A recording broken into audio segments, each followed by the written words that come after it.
When my son told me I had until Christmas to move out of my own home, I smiled and poured myself another glass of wine. 3 weeks later, my daughter-in-law collapsed at my feet when the lawyer read my late husband's will. That's when I realized revenge doesn't always come wrapped in red. Sometimes it's bound in legal documents. If you're watching this story unfold, make sure to subscribe and tell me if you've ever had to face betrayal from someone who should have protected you. I've always believed that houses have souls. Mine certainly does. 43 years of memories seeping into these walls, the foundation my husband Gerald and I laid with our own hands when we were barely more than children ourselves.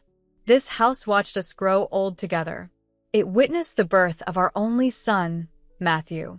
It sheltered us through storms both weather-born and life-made. Every creaking floorboard tells a story. Every chipped tile holds a memory. So when Gerald died last spring, I wasn't just a widow. I was the keeper of our shared history, the guardian of the home we'd built together. "You're being dramatic again, Mother," Matthew said when I tried to explain this to him. We were sitting in the kitchen, my kitchen, where I'd fed him countless meals, bandaged countless scrapes. "It's just a house. Just property. Just property." As if brick and timber and love could be reduced to a line item on a balance sheet. "Your father understood," I said quietly. "He knew what this place meant." Matthew sighed and checked his watch, a gaudy gold thing his wife Veronica had given him for his 40th birthday. Too flashy, too young for him. But that was Veronica's influence. Everything had to glitter. "Look, we need to talk about practical matters." He wouldn't meet my eyes. "Veronica and I have been thinking." "Veronica has been thinking," I corrected him. His jaw tightened. "We've been thinking that it doesn't make sense for you to rattle around in this big house all alone. It's too much maintenance. Too many stairs for a woman your age." "I'm 68, not 98. Still, we think it would be better if you moved into Sunny Pines, the retirement community on the edge of town. Blocks of identical apartments filled with widows and widowers waiting to die. I'd sooner sleep on a park bench." "Your father left me this house," I reminded him. "It's mine." Matthew shifted uncomfortably. "Actually, the will is complicated. Dad's estate is still in probate. The lawyer says there might be some issues." "What issues?" I demanded. "Gerald and I owned everything jointly." "Not everything, apparently." He stood up, suddenly in a hurry. "Anyway, we can sort it all out after the holidays. Just start thinking about downsizing, okay?" Veronica's already looking at redecorators. I slid through my veins. "Redecorators? For when we move in?" He kissed my cheek, already halfway out the door. "Got to run. Conference call with Tokyo." He left me sitting there, hands trembling around my teacup, as the first snow of December began to fall outside my window. My window. My house. My life. That was when I made my first call to Stanley Winters. Stanley had been Gerald's attorney for 30 years, and his father's attorney before that. He was older than me by a decade, with wispy white hair and tortoiseshell glasses that perpetually slid down his nose. I'd always found him fussy and overly cautious. Now I was counting on those very qualities. "Elizabeth," he said when I entered his office the next morning, "I was going to call you.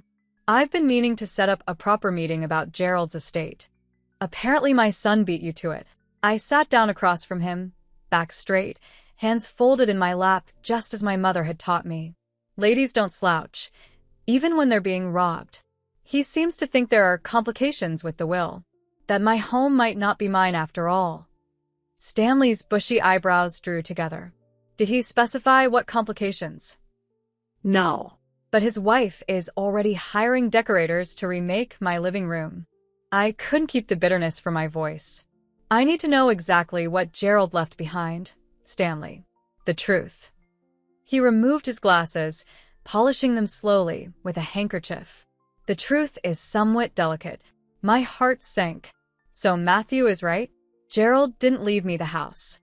No, that's not what I meant." Stanley replaced his glasses. "The house is indeed part of the estate, which is currently in probate as your son mentioned. But there are provisions." Conditions that Gerald put in place. What kind of conditions? Stanley hesitated. I can't disclose the specifics until the formal reading of the will, which is scheduled for December 27th. After Christmas. That's almost a month away. Legal procedures take time, Elizabeth, especially with an estate as substantial as Gerald's.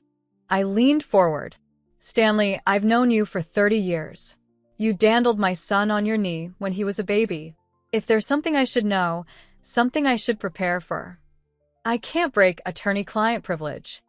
His voice was firm, but his eyes were kind, even posthumously.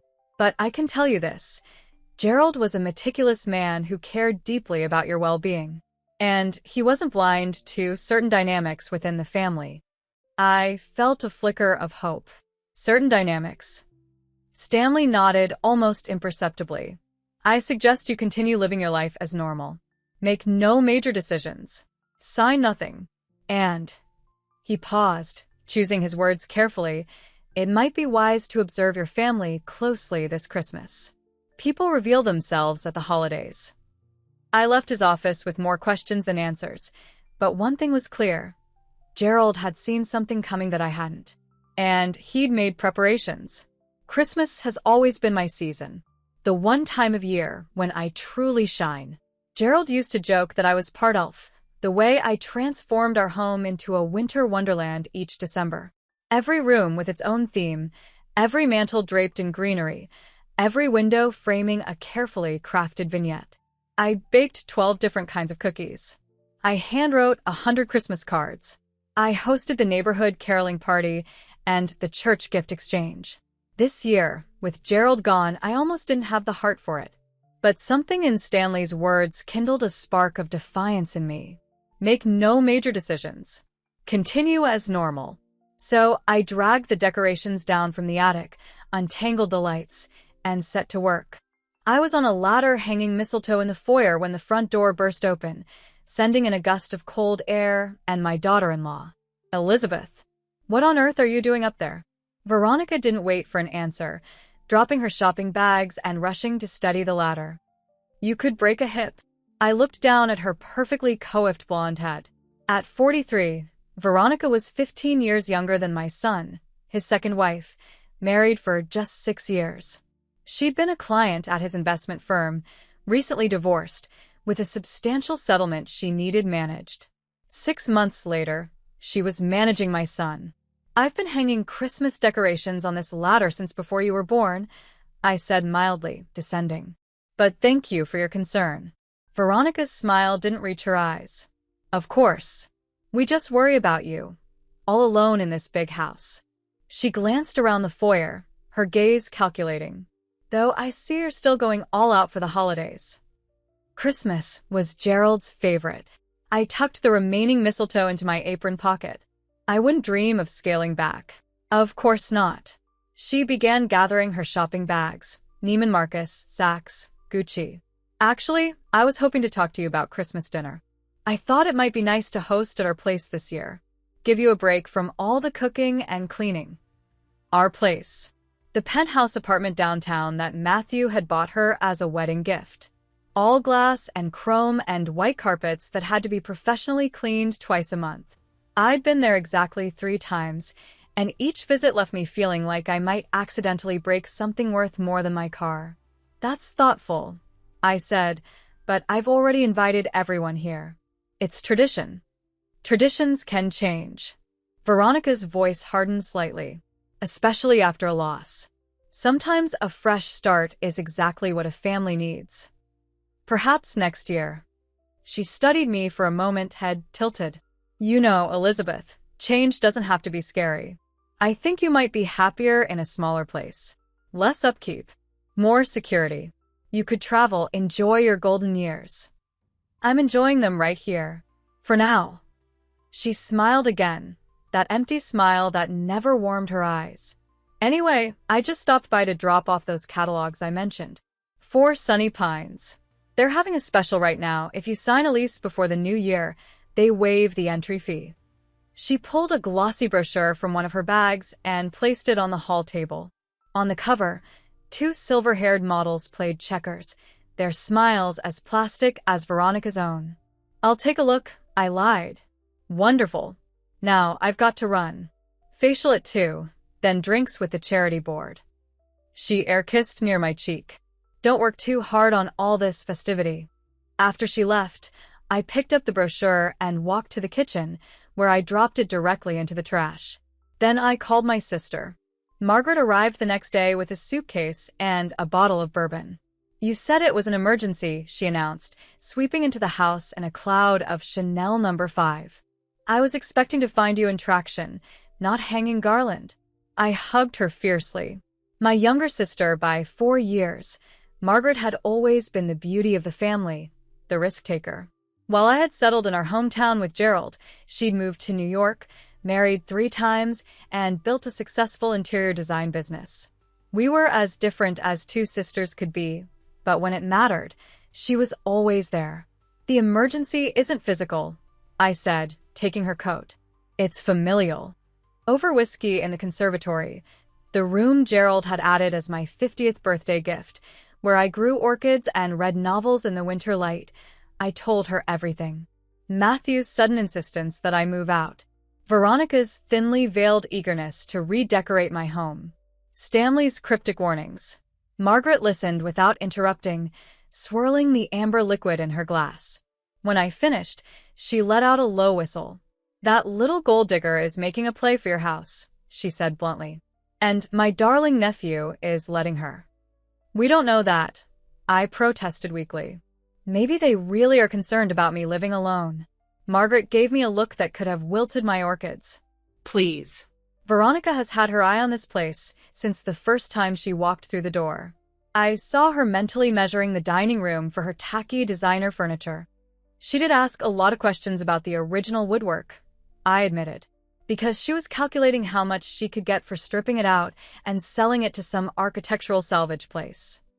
Margaret took a healthy swig of bourbon, and Matthew is too besotted, or too whipped, to stand up to her. The truth of her words stung. My son had changed since marrying Veronica. The thoughtful, principled man I'd raised had been replaced by someone increasingly materialistic, increasingly distant. Someone who could suggest I be shipped off to a retirement village as if I were an inconvenient pet. "What should I do?" I asked. "Stanley said not to sign anything, to just observe until after Christmas, but—" "Stanley's right," Margaret interrupted. "If Gerald left specific instructions related to how the family behaves, then you need to let them show their true colors naturally." A slow, wicked smile spread across her face. "In fact, I think we should make this the most revealing Christmas ever." "What do you mean?" "I mean, dear sister, that we're going to set a stage so perfectly Christmas card perfect that Veronica won't be able to resist making her move. We'll draw her out, let her expose her true intentions in front of witnesses." "We're going to trap her?" The idea both horrified and thrilled me. "We're going to give her enough rope to hang herself." Margaret's eyes glittered. "And I'm going to help you do it." The next 3 weeks passed in a whirlwind of activity. Margaret extended her stay, claiming a New York winter was too depressing to face. Together, we transformed the house into a Christmas spectacle even grander than usual. Every surface gleamed. Every corner held some festive touch. The tree in the living room, a 12-foot blue spruce, was a masterpiece of vintage ornaments and twinkling lights. But our real work happened behind the scenes. "First," Margaret announced as we sat at the kitchen table with legal pads and Gerald's old ledger books, "we need to know exactly what we're protecting. What assets do you control right now? Free and clear." I showed her the joint accounts Gerald and I had maintained, the life insurance policy that had paid out the stock certificates in the safe. "Good. That's your safety net if things go south." She made notes in her elegant handwriting. "Now, what about the property itself? Title? Date? Mortgage status?" "Paid off 15 years ago," I said proudly. Gerald insisted. Said he never wanted me to worry about a roof over my head. Margaret nodded approvingly. "Smart man, my brother-in-law. Any other properties?" "The Lake Cottage upstate, a small A-frame where we'd spent summers when Matthew was young. And Gerald's office building downtown, though that's part of his business holdings. I'm not sure how it's structured. We need to find out. And we need copies of everything: deeds, titles, insurance policies, tax records. Margaret tapped her pen against her lips. I want to know exactly what Veronica thinks she's getting her hands on. Over the next several days, we methodically went through Gerald's home office. I felt like a detective in my own life, discovering aspects of my husband's affairs I'd never paid much attention to. Gerald had handled the finances, the legal matters, the business decisions. I'd trusted him completely. What I found both reassured and confused me. Gerald had indeed been meticulous. Every document was carefully filed, every account balanced to the penny. But there were also folders labeled with dates far in the future, instructions not to be opened until specific events occurred, and a sealed envelope with my name on it marked, "To be read December 27th, 2023. The day of the will reading. I was tempted to open it, but Margaret stopped me. That's exactly what Gerald wouldn't want, she said firmly. He had a plan. We need to trust it. So I returned the envelope to the safe, trying to ignore the growing knot of anxiety in my stomach. What had Gerald foreseen? What was coming that he'd felt the need to prepare for so carefully? The answer began to reveal itself a week before Christmas, when Matthew and Veronica invited us to dinner at their penthouse. Dinner with my son and daughter-in-law had become an increasingly rare event. They traveled constantly: Aspen, Paris, the Maldives, and when they were in town, their social calendar was packed with charity galas and exclusive restaurant openings. So the invitation, delivered by Veronica herself during one of her check-in visits, took me by surprise. "Just the four of us," she said, referring to Margaret's presence with a tight smile. "Family only. Thursday at 7. Margaret raised an eyebrow. "How delightful. I've been dying to see what you've done with the place since my last visit." "Everything's been redone," Veronica said proudly. "The Petersons, from Architectural Digest, they featured it in their spring issue." "I must have missed that one," Margaret murmured. "Between Morocco and Santorini, my subscription delivery was a bit spotty." I suppressed a smile. My sister knew exactly how to needle Veronica. Casual mentions of exotic trips, little reminders that the social circles Veronica desperately climbed into were places Margaret had frequented for decades. "Thursday sounds lovely," I said, trying to keep the peace. "Can I bring anything?" "Just yourselves." Veronica was already heading for the door. "Oh, and Elizabeth? Wear something festive. I'm having a photographer friend stop by. Thought we might get some nice family portraits for the holiday cards." After she left, Margaret snorted. "Family portraits, my foot. She wants documentation of the happy, united family for the will reading. Visual evidence that everyone gets along splendidly." "You think she knows something about the will?" "I think she's covering her bases." Margaret frowned thoughtfully. "The question is, what does she think is in it that would make family harmony so important?" We got our answer on Thursday night. The penthouse was even more aggressively modern than I remembered. Everything white or glass or polished metal, like living inside a luxury appliance. The Christmas decorations were similarly sleek: a white artificial tree with coordinated silver ornaments, white amaryllis in mercury glass containers, crystal snowflakes hanging in the windows. "It's very coordinated," I offered when Veronica gave us the tour. "Clean lines, clean energy," she replied, adjusting a silver reindeer sculpture precisely 1 inch to the left. "I can't stand clutter." Margaret caught my eye. My sister knew that what Veronica called clutter, I called a lifetime of memories. The handmade ornaments from Matthew's childhood. The mismatched collection of nutcrackers Gerald and I had accumulated over 40 years. The slightly crooked star my father had carved for our first Christmas tree. Dinner was catered. Who has time to cook these days? And served by a stone-faced young man in black who appeared and disappeared like a wraith.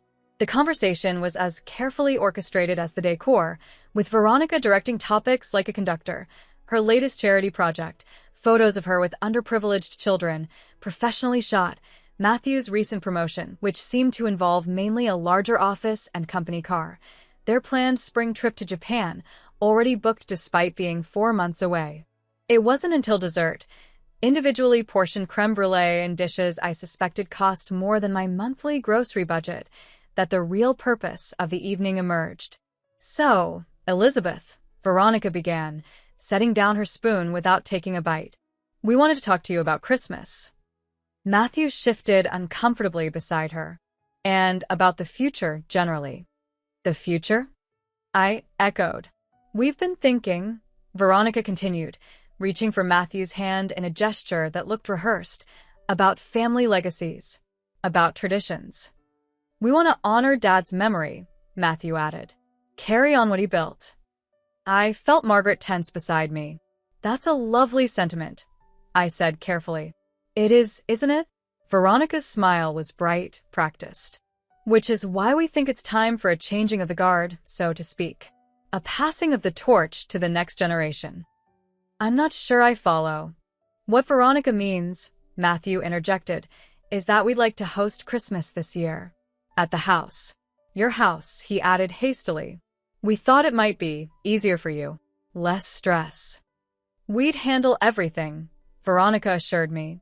"The cooking, the cleaning, the hosting. You could just relax and enjoy the holiday for once." "That's very thoughtful," I said slowly. "But as I told Veronica earlier, I've already invited everyone to my home. As usual." "We know." Veronica's smile didn't falter. "We thought we'd just step in. Take over the existing plans." "Take over," I repeated. "Help," Matthew corrected, shooting his wife a look. "We want to help, Mom. You've carried the burden of the family Christmas for decades." "It's never been a burden," I said, my voice growing cold. "It's been a joy." An awkward silence fell. Margaret, who had been uncharacteristically quiet, broke it with a light laugh. "Well, this is all very thoughtful, but Elizabeth and I have already done most of the preparation. The house is decorated, the menu planned, the shopping nearly finished. Maybe next year, with a bit more notice?" Veronica's expression hardened for a fraction of a second before she recovered. "Of course, if you're set on doing it all yourself again. We just thought, with the estate still unsettled, it might be nice to ease the transition." There it was, the real motive, slipping through the cracks of her perfect facade. What transition would that be? I asked innocently. Matthew and Veronica exchanged glances. "Just generally," he mumbled. "Life transitions. After loss." "Matthew," I said gently, "is there something specific about your father's estate that we should discuss?" My son flushed, unable to meet my eyes. "It's complicated, Mom. The will, there are conditions. Stipulations." "Oh." I kept my voice light. "Such as?" "We can't really get into the details," Veronica cut in smoothly. "Legal matters.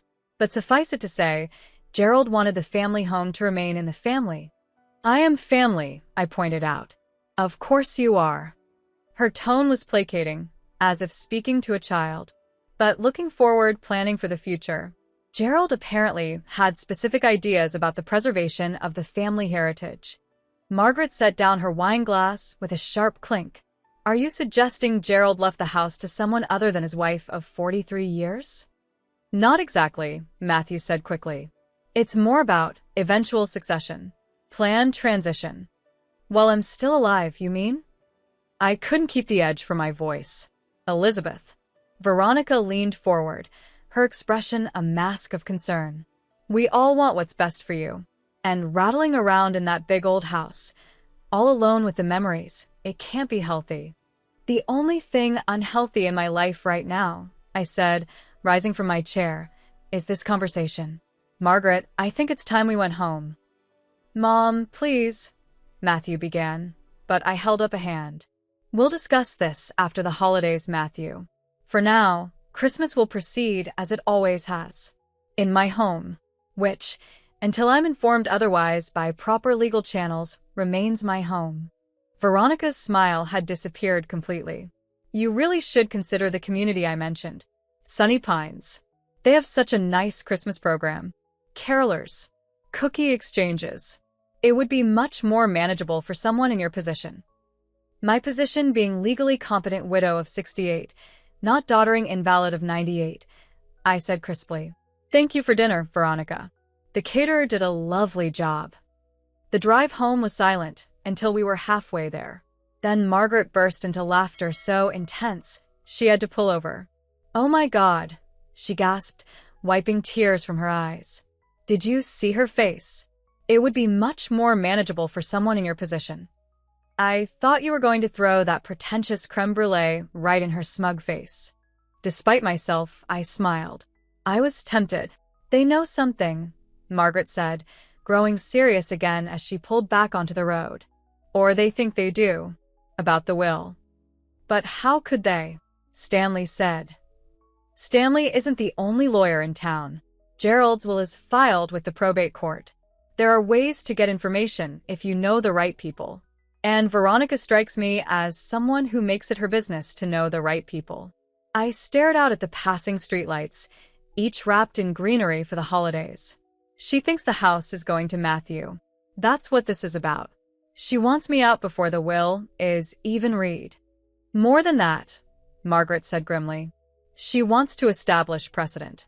If she can get you to step aside for Christmas, the one time of year when you've always been the heart of the family, then how much easier to get you to step aside permanently? It's a test run for your eviction. The words hit me like a physical blow. Was that really what my son and his wife were planning?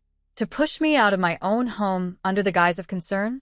To take over the life Gerald and I had built, erasing me from it piece by piece? What do we do? I whispered. Margaret's hands tightened on the steering wheel. We fight back, starting with Christmas dinner. Christmas Eve arrived cold and clear, with just enough snow to make the world look like a greeting card. The house had never looked more beautiful. Fires crackled in every hearth. Garlands of pine and holly adorned every doorway. The dining table was set with my best china and crystal, each place card written in my most elegant calligraphy. You've outdone yourself, Margaret said approvingly as we made final preparations. It's perfect. Almost, I replied, slipping the last batch of rolls into the oven. We're still missing something. Margaret raised an eyebrow. What? Witnesses. I straightened up, brushing flour from my hands. If Veronica is going to reveal her true colors, we need people to see it. People who matter. Understanding dawned on my sister's face. Who did you invite? Just a few additions to the usual list. Stanley Winters, for one. Gerald's lawyer? Bold move. Gerald's oldest friend. I corrected. It would be strange not to include him for the first Christmas after. And I invited Pastor Roberts. And the Hendersons from next door. The couple who've known you since Matthew was in diapers?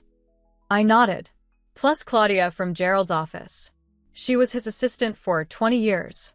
Practically family. Elizabeth Taylor Blackwood, Margaret said with newfound respect. You cunning old fox. You've assembled a jury. I've invited beloved family friends to Christmas dinner. I demurred. If they happen to witness any unfortunate behavior, well, that would just be an unhappy coincidence. Margaret laughed and raised her wine glass in a toast. To coincidences. By 6 o'clock, the house was filled with the scent of roasting turkey and the sound of cheerful conversation. Our guests arrived in waves. First the neighbors, then the church friends, then Stanley Winters with a bottle of excellent port and a sympathetic smile. Elizabeth, he said, kissing my cheek. The house looks magnificent. Gerald would be proud. Thank you for coming, I said, meaning it. Having him there made me feel stronger, more certain. I know the holidays can be busy. I wouldn't miss it. He lowered his voice, especially this year. Matthew and Veronica arrived last, just as we were about to sit down to dinner. Veronica looked stunning in a red silk dress that probably cost more than my car, but her smile faltered when she saw the assembled company. Quite a crowd, she murmured, handing her coat to Margaret. I thought you said intimate family dinner. Family and a few dear friends, I corrected. It's tradition. Her eyes narrowed almost imperceptibly. Of course. Dinner proceeded smoothly at first. The food was perfect, if I do say so myself. The conversation flowed easily, with stories of Christmases past, gentle reminiscences of Gerald, updates on children and grandchildren from those who had them. It wasn't until dessert, my famous Yule log cake, which Gerald had always claimed was reason enough to marry me, that the facade began to crack. Speaking of traditions, Veronica said during a lull in the conversation, Matthew and I have been thinking about the future of this lovely home. I felt rather than saw Margaret tense beside me. Oh, I said mildly, serving another slice of cake to Pastor Roberts. Yes, Veronica continued, her voice carrying easily down the length of the table. We were just saying how important it is to preserve family heritage, to maintain connections to the past while looking to the future. A lovely sentiment, Stanley Winters commented, adjusting his glasses. Gerald felt the same way. Exactly, Veronica beamed at him. Which is why we think it's so important that this house stay in the family, that it continue to be the center of gatherings like this one. I couldn't agree more, I said. It's why I've worked so hard to maintain it all these years. And you've done a marvelous job, Veronica said, her tone just a shade too patronizing. But we all know how much work a place like this can be. The upkeep, the maintenance, the sheer size of it for one person. A small silence fell over the table. I could feel everyone's eyes on me, waiting for my response. I manage quite well, I said. As I always have. Of course you do, Matthew interjected, clearly trying to smooth things over. Mom's always been the backbone of this family. But Veronica, and I just worry. About the future, Veronica finished for him. About making sure Elizabeth is comfortable and cared for. Frankly, she continued, looking around the table with an expression of practiced concern, we've been trying to convince her to consider a retirement community. Something with amenities, activities. People her own age.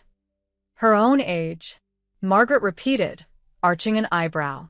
You make her sound ancient. My sister runs 3 miles every morning and volunteers at the hospital twice a week. It's not about physical capacity, Veronica said dismissively. It's about quality of life, simplification, and about making sure this house continues to serve its purpose as a family gathering place. With you as its mistress, I presume? The words escaped me before I could stop them. A hush fell over the table. Veronica's smile turned brittle. I only meant. I know exactly what you meant, I said, my voice quiet but firm. You've made it increasingly clear. But let me be equally clear. This is my home. Gerald and I built it together. We raised our son in it. And unless I'm presented with legal documentation stating otherwise, I have no intention of leaving it. Mom, Matthew began, but Stanley Winters cut him off. I think that's an entirely reasonable position, he said, his eyes twinkling behind his glasses. And as it happens, the matter will be settled quite definitively on the 27th, when Gerald's will is formally read. Veronica's gaze snapped to him. The 27th? I thought the probate process took months. For full settlement, yes. But the initial reading is scheduled for the 27th. All interested parties have been notified. Stanley looked at her pointedly. I'm sure your attorney informed you. A flush crept up Veronica's neck. Of course. I just thought with the holidays. Gerald was quite specific about the timing, Stanley continued smoothly. He wanted certain matters addressed promptly after his passing. What matters? Matthew asked, frowning. I'm not at liberty to say before the formal reading, but I can assure you, Gerald left very detailed instructions regarding his estate. Stanley took a sip of his port. Very detailed indeed. The silence that followed was deafening. I could practically see the wheels turning in Veronica's head, recalculating her strategy. She'd clearly hoped to establish her claim, moral if not yet legal, before the will was read. To create a narrative of the aging widow gracefully passing the torch to the next generation. Instead, she'd revealed her hand to a table full of witnesses who had known and loved Gerald far longer than she had. Well, she said finally, her voice artificially bright, I'm sure whatever Gerald decided will be for the best. We all want what's best for Elizabeth, after all. How kind of you to be so concerned about my welfare, I said, rising to clear the dessert plates. More port, anyone? The rest of the evening passed in a blur of forced pleasantries and meaningful glances. When the last guest had departed, Stanley, with a reassuring pat on my hand and a whispered, "Hold fast," I sank onto the sofa in the living room, exhausted. Margaret handed me a generous glass of bourbon and sat beside me. "You were magnificent," she said. "Absolutely magnificent." "I've never been so angry in my life," I admitted. The way she talked about me, as if I were a doddering old fool to be managed. And Matthew just sat there. My own son. Men can be remarkably blind when they're under the spell of a beautiful, manipulative woman, Margaret said, speaking from experience. She divorced 3 of them, after all. But the important thing is, you stood your ground. And you had witnesses. If there's anything in Gerald's will about family harmony or respectful treatment, you think that's the condition? I asked, suddenly understanding. That's why she's been trying so hard to seem concerned rather than grasping? Why she wanted to take over Christmas so smoothly? Margaret nodded slowly. It would be just like Gerald. He wasn't blind to Veronica's nature, or to the way Matthew changed around her. If he wanted to protect you, to make sure you weren't pushed out of your own home, he might have made it conditional on their behavior. I finished. On how they treated me. The next morning, Christmas Day, dawned bright and cold. I woke early, as I always did on Christmas, half expecting to smell Gerald's special holiday coffee brewing downstairs.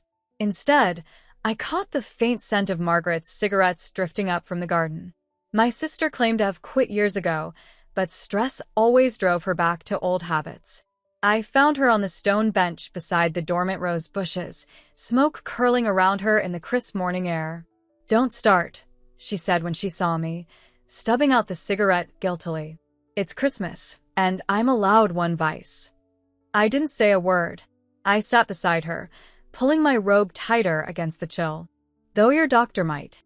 My doctor is a hypocrite who vapes in his office bathroom." She shook her head. "Couldn't sleep?" "Not really." The confrontation at dinner had left me wired, anxious. I keep thinking about Matthew. About how he sat there while Veronica all but measured the drapes in front of everyone. Margaret sighed, her breath visible in the cold. He's caught between 2 worlds. The one you and Gerald created for him, stable, principled, secure, and the one Veronica dangles in front of him. Glamour, status, the appearance of success. He was raised better than that, I said, unable to keep the disappointment from my voice. He was. But men are susceptible creatures, especially men in midlife crisis territory. She patted my hand. "Don't give up on him yet. The reading is in 2 days. After that, well, we'll see what Gerald had up his sleeve."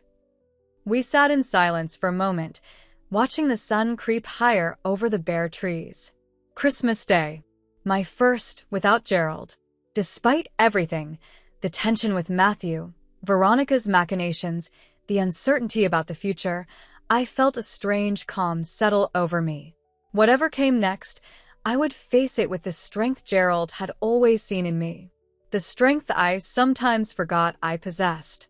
"Come on," I said, standing up and extending a hand to my sister. "Let's make pancakes. It's tradition." Christmas Day passed quietly. Matthew and Veronica had their own obligations, brunch with her family, dinner with friends from the club. They stopped by briefly in the afternoon to exchange gifts, a stilted affair that felt more like a business transaction than a family celebration. Veronica gave me a spa package for a place downtown, to help you relax during this difficult time, while Matthew presented me with a new tablet, already loaded with apps for medication tracking and video calling. "So, we can check in on you more easily," he explained. The gifts confirmed what I already suspected. They saw me as elderly, infirm, a problem to be managed rather than a person to be respected.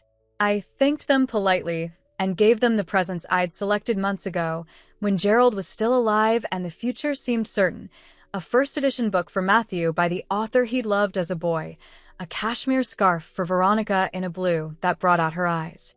They left shortly after, making vague plans to connect before the reading. Then it was just Margaret and me again, sharing leftovers and watching old Christmas movies in our pajamas. Simple, peaceful, the calm before whatever storm awaited us on the 27th. The morning of the will reading, I woke before dawn. Sleep had been fitful at best, my dreams filled with Gerald's voice saying words I couldn't quite make out. I lay in bed, watching the first gray light filter through the curtains, trying to prepare myself for whatever the day might bring. "Wear the navy suit," Margaret instructed when she found me staring blankly into my closet an hour later. "With the pearl earrings Gerald gave you for your 30th anniversary. You want to look like the grieving but dignified widow, not like someone who can be easily dismissed." I nodded, grateful for her practicality. While I dressed, she laid out breakfast, strong coffee, toast, fruit, and insisted I eat at least a few bites. "You need your strength," she said firmly. "Veronica will show up looking like she stepped off a runway, and you need to be sharp." She was right. When we arrived at Stanley's office, 15 minutes early, another of Margaret's strategic decisions, I felt as prepared as I could be. The navy suit fit perfectly. I'd taken extra care with my makeup, and Margaret had styled my silver hair in a way that looked both elegant and youthful. Stanley greeted us with the formal courtesy he reserved for professional settings, showing us into the conference room where the reading would take place. It was a handsome space, all walnut paneling and leather chairs, with a view of the snow-covered park across the street. "The others should be arriving shortly," he said, checking his watch. "Can I offer you coffee? Water?" "I'm fine, thank you," I said, though my mouth felt dry. I placed my handbag on the table and removed my gloves, trying to appear calm despite the nervous flutter in my stomach. "Remember," Margaret whispered as we took our seats, "whatever happens, you have options. You have me. You're not alone in this." I squeezed her hand gratefully just as the door opened. Matthew entered first, looking uncomfortable in a dark suit that seemed slightly too tight across the shoulders. Behind him came Veronica, stunning in a black dress that managed to be both appropriate for a will reading and subtly provocative. "Mother," Matthew said, leaning down to kiss my cheek. "You look well." "Thank you, dear." I nodded to Veronica, who was eyeing Margaret with thinly veiled suspicion. "I didn't realize you'd be joining us, Margaret." "Family support," my sister replied smoothly. "Elizabeth asked me to be here." "Of course." Veronica's smile didn't reach her eyes. "We all need support during difficult times." Before the tension could build further, Stanley returned with a younger man I recognized as his associate, both carrying folders and legal pads. They took seats at the head of the table, arranging their materials with meticulous precision. "Now that everyone is here," Stanley began, "we can proceed with the formal reading of Gerald Edward Blackwood's last will and testament." He adjusted his glasses. "Before I begin, I want to clarify that while this is the official reading, the will is still in probate. The actual transfer of assets may take several more weeks to complete."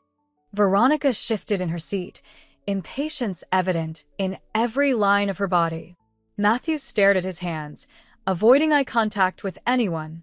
"Gerald prepared this will approximately 1 year ago," Stanley continued, revoking all previous wills and codicils. "He was of sound mind and body at the time, with 2 witnesses present." He opened the folder in front of him and began to read.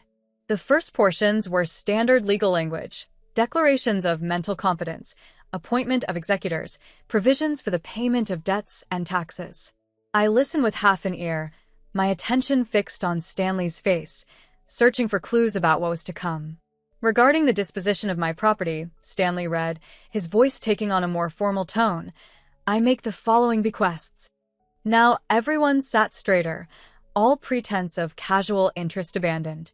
"To my son, Matthew Gerald Blackwood, I leave my collection of rare books, my personal effects including watches and cufflinks, and a trust fund in the amount of $500,000 to be managed by Winters, Sullivan, and Gray until his 50th birthday, at which time the principal will become available to him."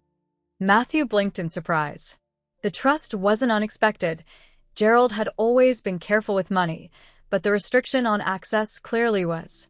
50 was a decade away for my son. Veronica's expression remained carefully neutral, but I saw her fingers tighten around her handbag. "To my wife, Elizabeth Taylor Blackwood," Stanley continued, "I leave all remaining financial assets, including but not limited to bank accounts, investment portfolios, insurance policies, and retirement funds. I exhaled slowly. This much I had expected. Gerald and I had built our financial life together. It made sense that those assets would come to me. Additionally, Stanley said, looking up from the document to meet my eyes directly, I leave to Elizabeth our family home at 1742 Maple Street, along with all its contents, furnishings, and surrounding property, to be hers exclusively for the remainder of her natural life. Relief washed over me like a physical wave. The house was mine. Gerald had ensured that I wouldn't be displaced, wouldn't lose the home we'd built together. But Stanley wasn't finished. However, he continued, and I felt my heart skip a beat. Upon Elizabeth's passing, the property shall transfer not to my son, Matthew, but to the Blackwood Family Trust, to be maintained as a historical residence and community art center in perpetuity. Silence fell over the room like a dropped curtain. Matthew's mouth actually fell open. Veronica went perfectly still, the blood draining from her face. I'm sorry, she said finally, her voice tight. Could you repeat that last part? Stanley did so, his expression giving nothing away. A historical residence? Veronica's voice rose slightly. A community art center? What does that even mean? It means, Margaret said, unable to contain herself, that the house will never be yours to redecorate, renovate, or profit from. Not after Elizabeth, not ever. There must be some mistake, Matthew said, looking bewildered.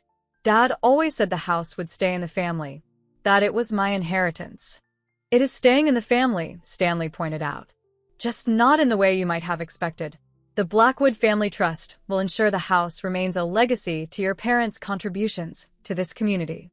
This is ridiculous, Veronica snapped, her composure cracking. Gerald couldn't possibly have intended. There's more, Stanley interrupted, his voice cutting through her protest like a knife. A letter, which Gerald instructed me to read at this time. He extracted a sealed envelope from the folder, identical to the one I'd found in Gerald's office, the one I'd resisted opening. With deliberate care, he broke the seal and unfolded several pages of my husband's familiar handwriting. My dear family, Stanley read. If you're hearing this, then I've left you sooner than any of us would have wished. I'm sorry for that. There's never enough time for all the words that should be said, all the love that should be expressed. But perhaps in these final instructions, I can offer some wisdom, some explanation for the decisions I've made. I felt tears prick at my eyes. Gerald's voice seemed to fill the room, as if he were sitting among us. To my son, Matthew, I've watched you grow from a curious, kind-hearted boy into a man of ambition and capability. I've been proud of your professional achievements, your drive. But I've also watched with concern as material success has seemed to overshadow the values your mother and I tried to instill. The trust I've established for you isn't a punishment. It's an opportunity to reflect, to reconnect with what truly matters. Money comes and goes, son. Character endures. Matthew's face flushed, a mixture of embarrassment and anger crossing his features. Veronica placed a restraining hand on his arm, her eyes fixed on Stanley. To Veronica, Stanley continued reading. We've not had the relationship I might have hoped for with a daughter-in-law. Perhaps it's my fault as much as yours. But I've observed your influence on my son, your priorities, your ambitions for status and wealth above all else. I've seen how you look at my home, not as the place where a family was raised, where memories were made, but as a prize to be claimed, an asset to be leveraged. Veronica's face contorted, fury replacing shock. This is slander, she hissed. He can't. He can, Stanley said mildly, before returning to the letter. I make no judgments on your character, Veronica, but I will protect what matters most to me, my wife's security and happiness, and the legacy Elizabeth and I built together. Now Veronica stood abruptly, her chair scraping against the floor. This is absurd. Gerald was clearly not of sound mind when he wrote this. We'll contest it, of course.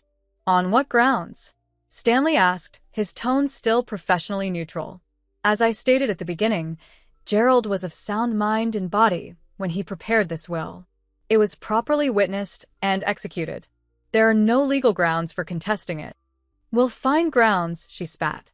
This is obviously the result of undue influence. Elizabeth must have. I advise you to choose your next words very carefully. Margaret cut in, her voice dangerously soft. Accusations of undue influence are serious legal matters. They require evidence. Veronica glared at her, then at me. You knew, she accused. You knew all along what was in the will. That's why you've been so calm, so accommodating. You were just waiting to spring this trap. I met her gaze steadily. I knew nothing about the contents of Gerald's will, but I did know my husband. He was a fair man, a kind man, but he wasn't a fool. Matthew. Veronica turned to my son, her voice tight with fury. Are you going to sit there and let your father insult me from beyond the grave? Let him disinherit you from your family home. Matthew looked torn, miserable. Veronica, please.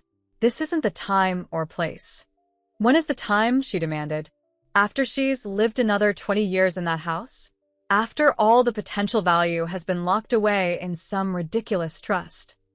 Is that all our home means to you? I asked quietly. Potential value? Don't play the sentimental old woman with me, Veronica snapped. Real estate like that, the location, the historical significance, it's worth millions. Millions that should have gone to your son, not some community art center.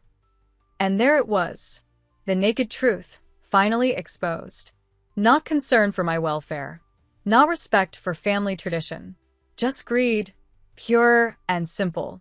I think, Stanley said, closing his folder with a decisive click, that we should adjourn for today.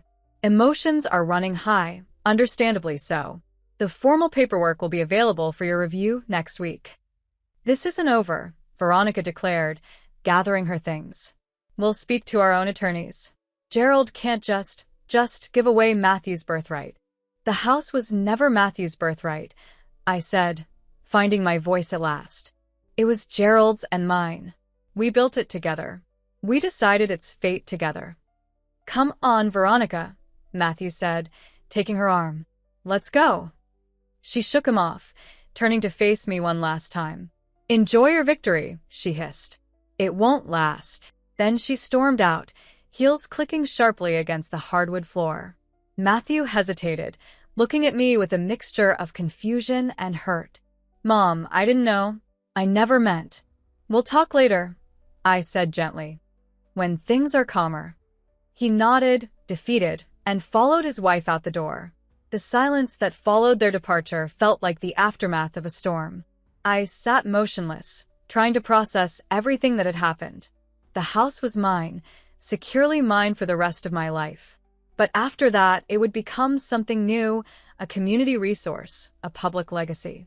Not a private inheritance for my son, and certainly not a trophy for my daughter-in-law. Well, Margaret said finally, Gerald certainly knew how to make an exit. A startled laugh escaped me, releasing some of the tension that had built up over the past weeks. He always did have a flair for the dramatic. Stanley removed his glasses, polishing them with his handkerchief. I should note, he said with the ghost of a smile, that there's still the matter of the sealed envelope Gerald left for you. The one marked for today's date. I found it, I admitted, in his office. I didn't open it. Perhaps now would be the time, he suggested. It wasn't part of the official will, but a private communication. From my handbag, I withdrew the envelope I'd discovered weeks ago, the one I'd obediently left sealed until this moment. With fingers that trembled slightly, I broke the seal and unfolded a single sheet of paper. Gerald's handwriting, bold and familiar, filled the page. My darling Elizabeth, if you're reading this, then Stanley has done his duty, and you now know the full contents of my will. I hope you understand the choices I've made. Our home was never just a house to us. It was the physical embodiment of our love, our life together. I couldn't bear the thought of it being dismantled, redesigned, or sold off after we're gone. But there's something I didn't include in the official document, something just for you. In the library, behind the third edition of Walden, you remember, the one we found on our honeymoon in Boston, there's a small key. It opens the bottom drawer of my desk, the one that's always been locked.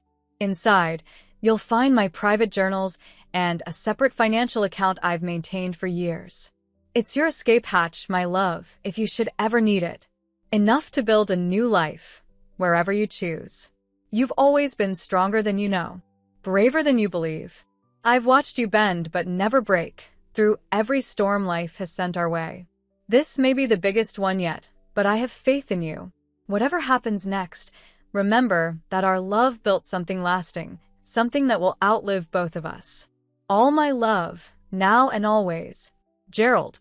Tears blurred my vision as I folded the letter carefully and returned it to my bag. An escape hatch. A secret fund. Gerald had thought of everything, planned for every contingency.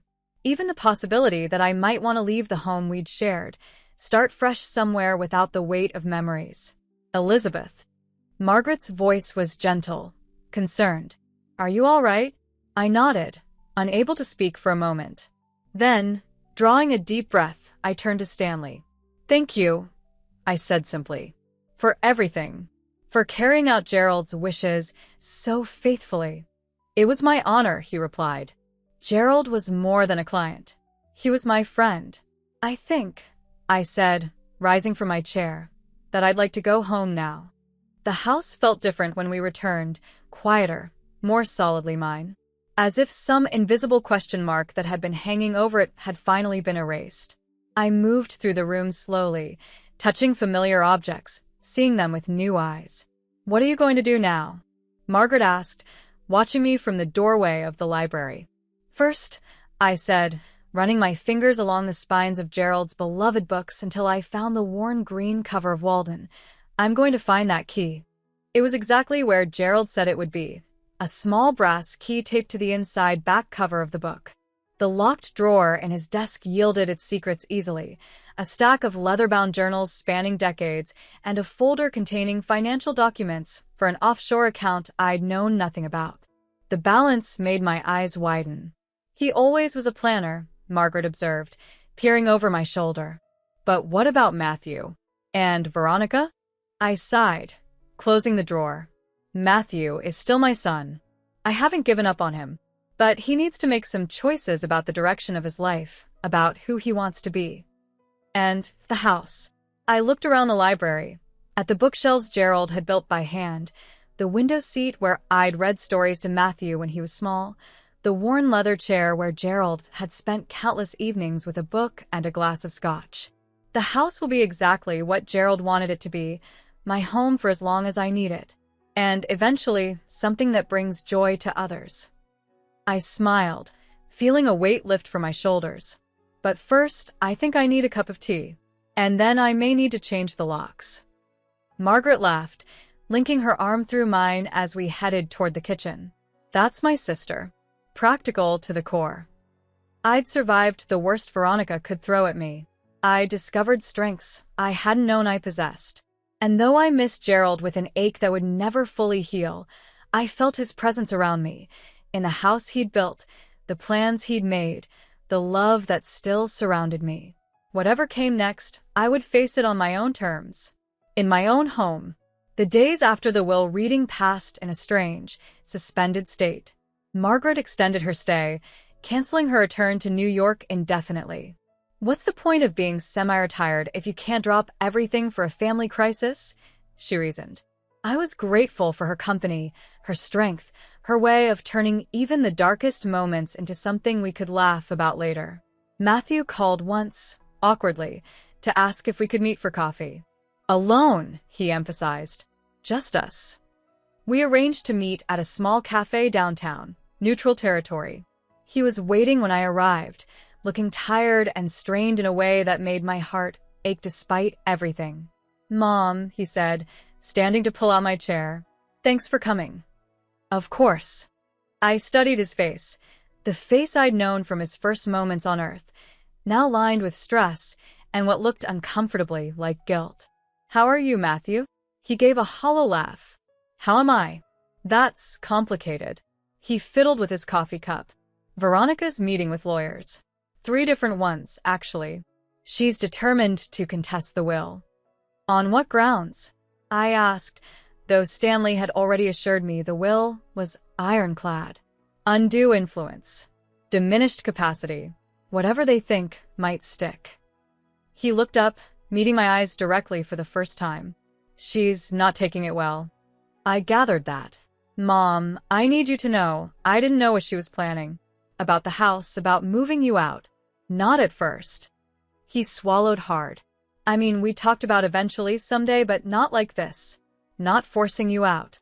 I sipped my tea, considering my words carefully.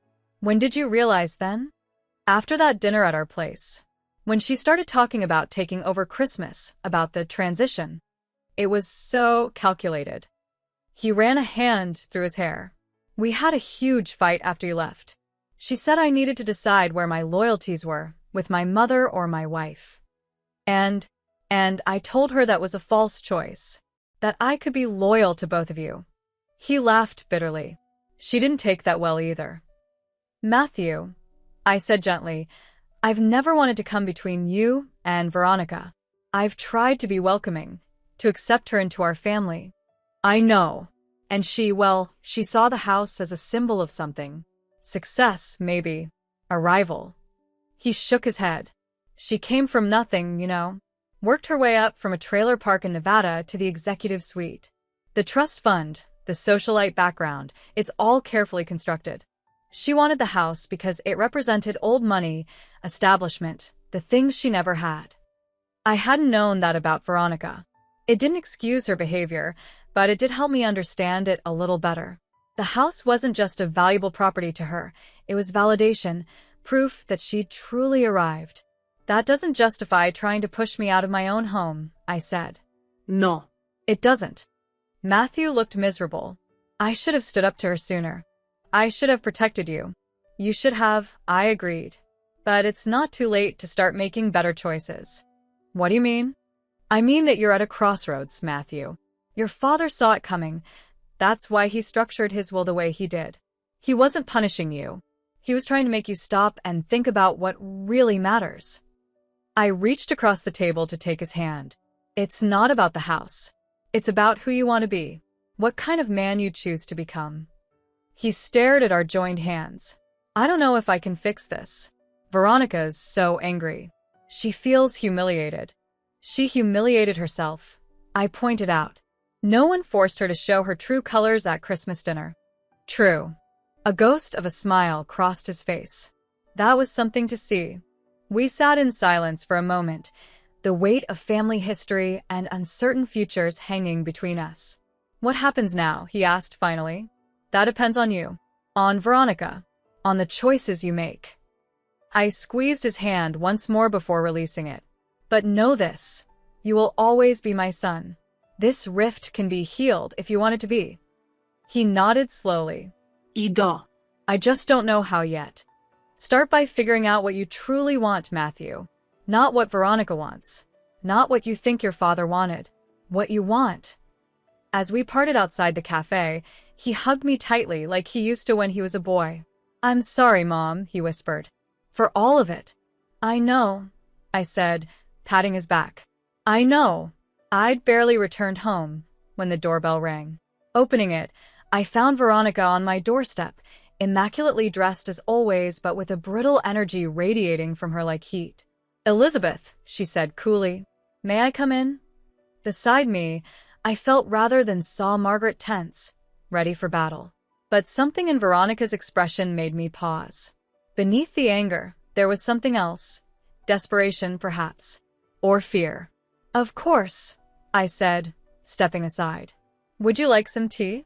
This isn't a social call, she replied, striding into the foyer as if she owned it, which, I reminded myself, she had once believed she soon would. I'll be brief. Nevertheless, I said calmly, I was about to make tea. Margaret, would you mind? My sister shot me a look that clearly said, are you kidding me? But moved toward the kitchen, leaving Veronica and me alone in the living room. What can I do for you, Veronica? I asked, taking a seat and gesturing for her to do the same. She remained standing, pacing a tight circuit in front of the fireplace. I want to propose a deal. A deal, I repeated. Regarding what? The house, of course. She stopped pacing to face me directly. I'm prepared to offer you a very generous arrangement. Full market value for the property, plus an additional 20%. In cash. You could buy any condo in the city, hire full-time help, travel the world if you wanted. I blinked, momentarily speechless. You want to buy my house? I want to be reasonable, she corrected. To find a solution that works for everyone. The will can be contested. My lawyers assure me we have multiple angles of attack. But that would be messy, time-consuming. This way is cleaner. Veronica, I said slowly, did you hear nothing at the will reading? The house isn't just mine to sell. After me, it goes to the trust. Gerald was very specific. Trusts can be broken, she said dismissively, or rearranged, with the right legal team. Why is this so important to you? I interrupted. There are other houses. Bigger houses, newer houses. Why this one? Something flickered across her perfect features, a moment of raw emotion quickly suppressed. Because it's the Blackwood house, she said, as if that explained everything. Because everyone in this town knows what it means to live here. To be a Blackwood. And that matters to you? The name? Of course it matters. For the first time, her composure cracked. Do you have any idea what it's like to come from nothing? To have to fight for every scrap of respect, every inch of status? This house, this address, it opens doors. It says things about the people who live here. I studied her, seeing beyond the designer clothes and perfect makeup to the insecure woman beneath. Things that you think you need. Things I've earned, she snapped. I built myself from nothing. I clawed my way out of poverty. I deserve this. You deserve happiness, I said gently. Security. Love. But this house won't give you those things, Veronica. Don't patronize me. Her voice was ice. I'm offering you a way out. A clean break. Take it, or, I promise you, I will make the next phase of your life very, very difficult.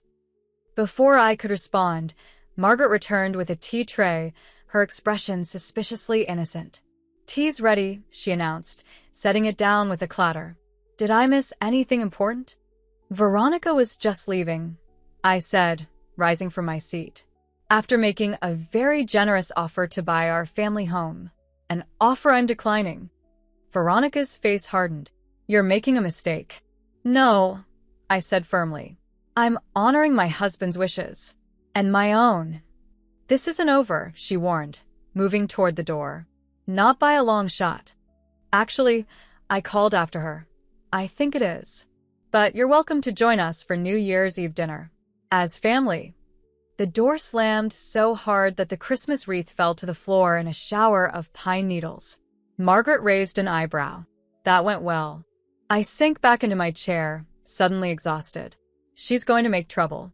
Let her try, Margaret said, pouring tea with steady hands. Gerald's will is solid.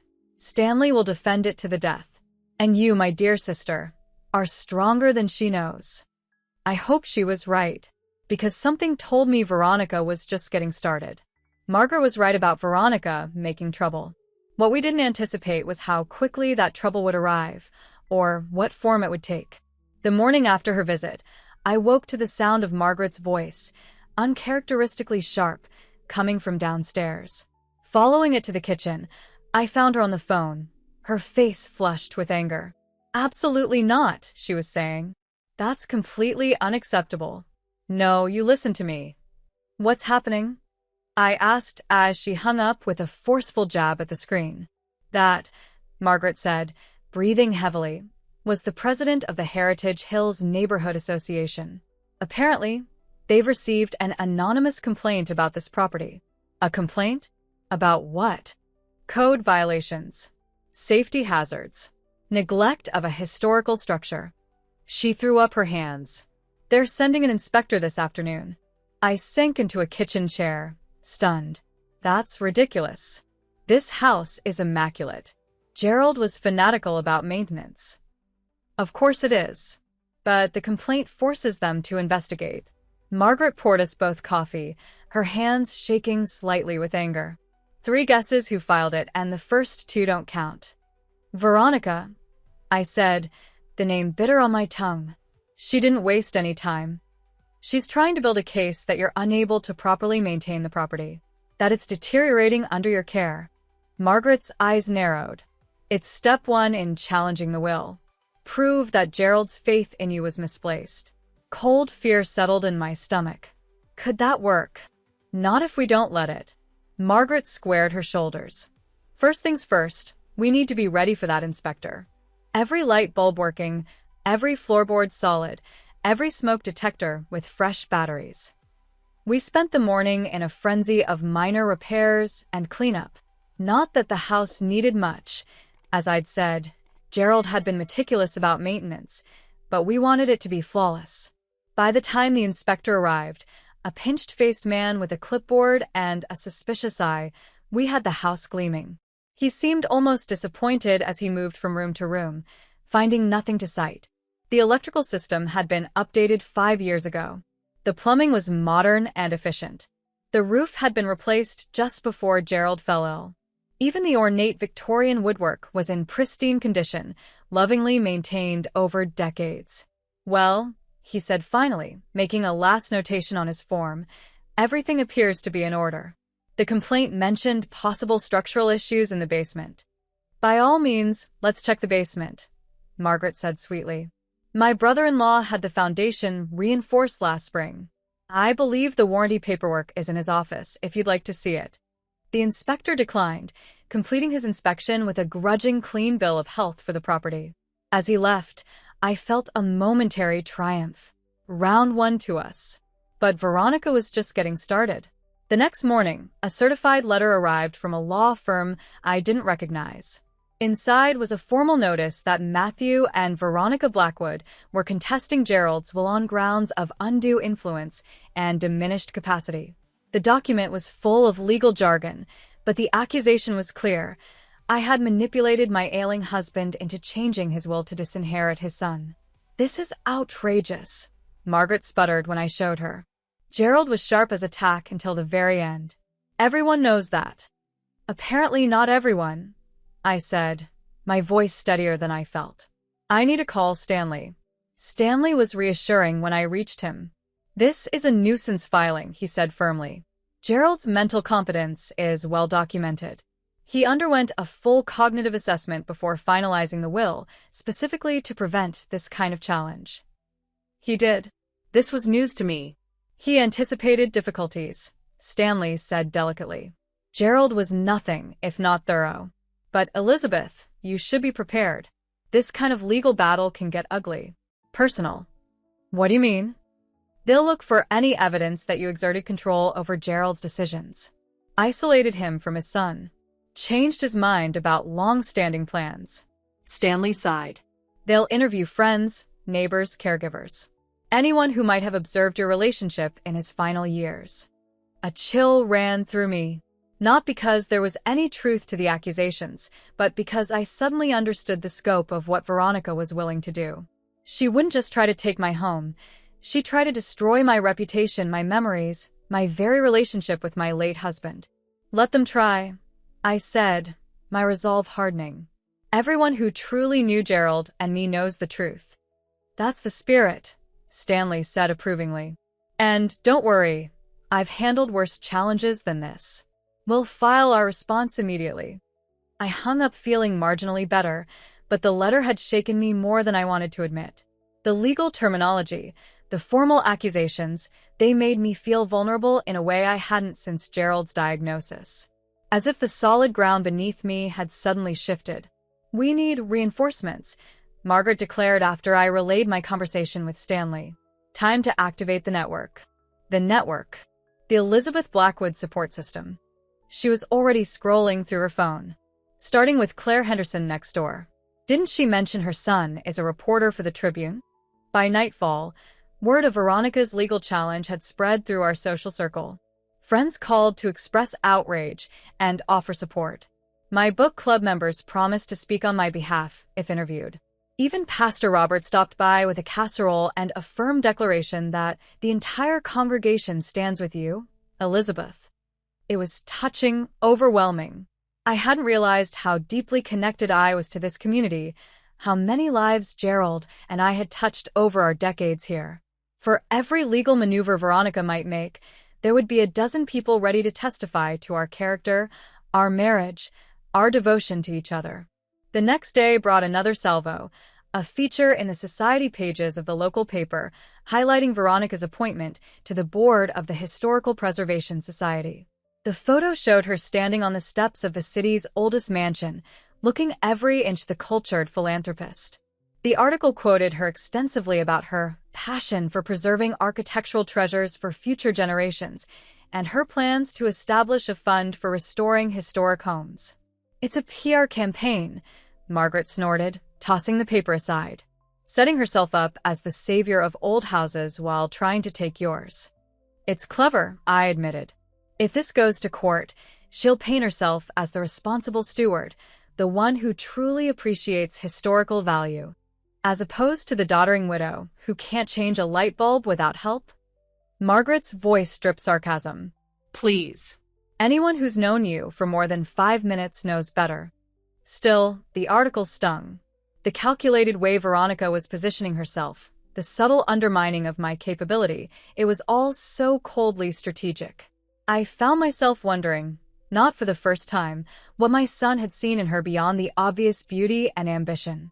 Speaking of Matthew, he called that evening. His voice was strained, hesitant. "Mom, I wanted to warn you. Veronica's lawyers have filed for a deposition. They want to question you under oath about Dad's final months." My hand tightened on the phone. "I'm aware." Stanley called. I tried to talk her out of it. He sounded miserable. This isn't what I wanted. I never thought she'd go this far. Yet here we are, I said, unable to keep the edge from my voice. "Matthew, do you support this lawsuit?" "Truly." A long pause. I don't know anymore. Everything's happening so fast. Veronica says it's about justice, about what Dad always intended.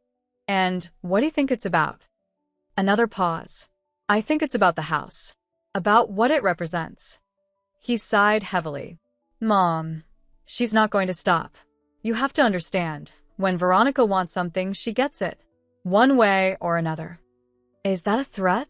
I asked, my voice going cold. No. God, no. "It's just, I know her. This is just the beginning." He hesitated. "Maybe there's a compromise. Some middle ground." "Such as?" "I don't know. Maybe you could stay in the house, but agree to change the trust?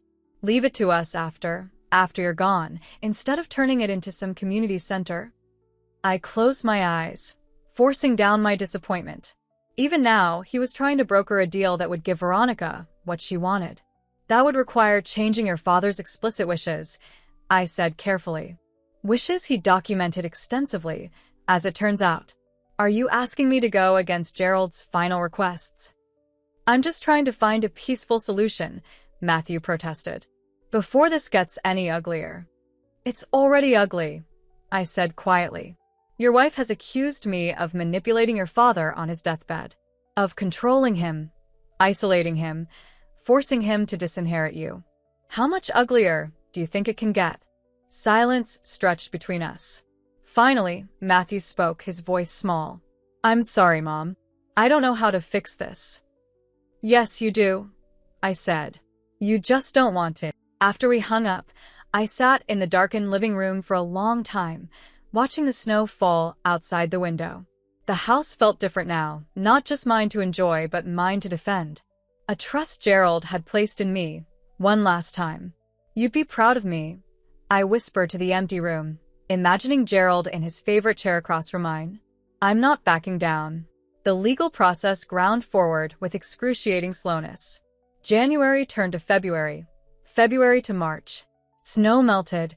Crocuses pushed through the softening earth. Trees budded with tentative green. Life continued, even as lawyers filed motions and countermotions.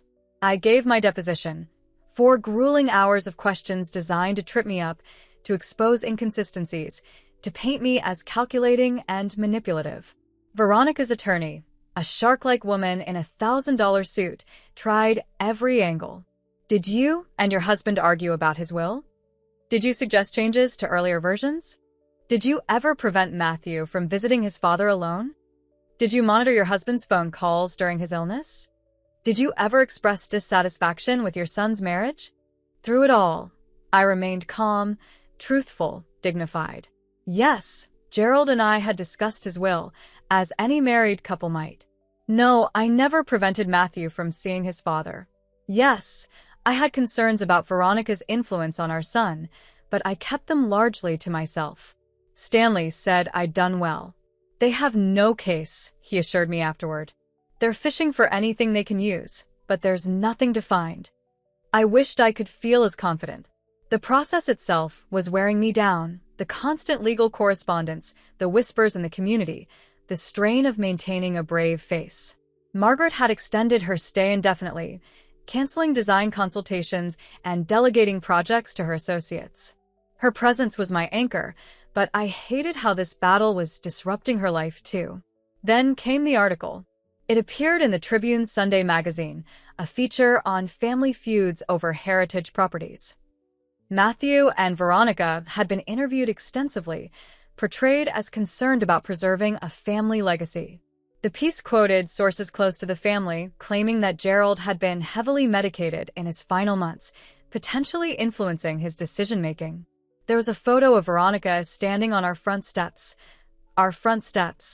looking solemnly into the camera. The caption read, "Veronica Blackwood outside the historic family home at the center of the dispute." As if she belonged there. As if she had any right. "This is libelous," Margaret fumed, pacing the kitchen with the magazine crumpled in her fist. "They're practically accusing you of elder abuse. It's carefully worded," I noted, reading the piece again with a growing sense of dread. They never quite make the accusation directly. Just imply it. "We need to respond," Margaret insisted. "Set the record straight." I shook my head slowly. That's what they want. To drag this into the public arena, make it a spectacle. The more I protest, the more it looks like I have something to hide. So, we just let them spread these lies? No. An idea was forming, something Gerald might have appreciated, subtle, strategic, playing the long game. We changed the narrative. The next day, I called Claire Henderson, whose son Thomas worked at the Tribune. Not to complain about the article, but to propose a different kind of story. The Blackwood house has been part of this community for generations, I explained over coffee in my kitchen. Gerald always talked about making it more accessible, opening it up for historical tours, using it to benefit the town. What if we started now? What if we invited the Historical Society to document the house, maybe organize a charity event here? Claire's eyes widened. Like the holiday home tour, but just your house? A special feature? Exactly. To benefit the children's hospital where Gerald was treated. We could call it Gerald's Legacy, or something similar. Thomas would love this angle, Claire said excitedly. Human interest, community spirit, historic preservation, and it completely counters that nasty piece they ran yesterday. I hadn't even thought of that. I lied smoothly. Within a week, plans were underway for Gerald's Legacy, a historical home benefit. The Tribune ran a glowing preview piece, featuring photos of Gerald and me over the years, quotes from friends about his generosity and community spirit, and details about the upcoming event. The president of the Historical Society, the real one, not Veronica's symbolic board position, agreed to co-sponsor the event. Local businesses donated refreshments. The mayor promised to attend. It was, as Margaret noted with grim satisfaction, a masterstroke. Veronica can't possibly oppose a charity event for the hospital that treated Gerald. She'd look like a monster. Indeed, when word of the benefit reached Veronica, her response was telling. Silence. No comments to the press, no legal maneuvers to stop the event. Just a strained phone call from Matthew. "Mom, what are you doing?" "Honoring your father's memory," I replied calmly, continuing his legacy of community service. Veronica sees it differently. She thinks you're trying to influence public opinion, create sympathy for your side. Is that what she thinks? I kept my voice neutral. I'm simply opening our home for a good cause.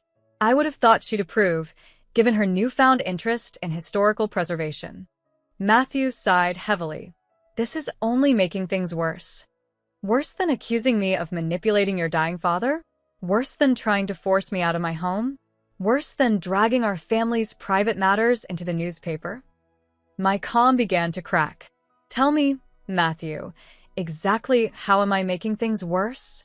He had no answer. The benefit was scheduled for Saturday in April, when spring would be in full bloom and the gardens at their most impressive. As the date approached, I threw myself into preparations. The house was cleaned from attic to basement.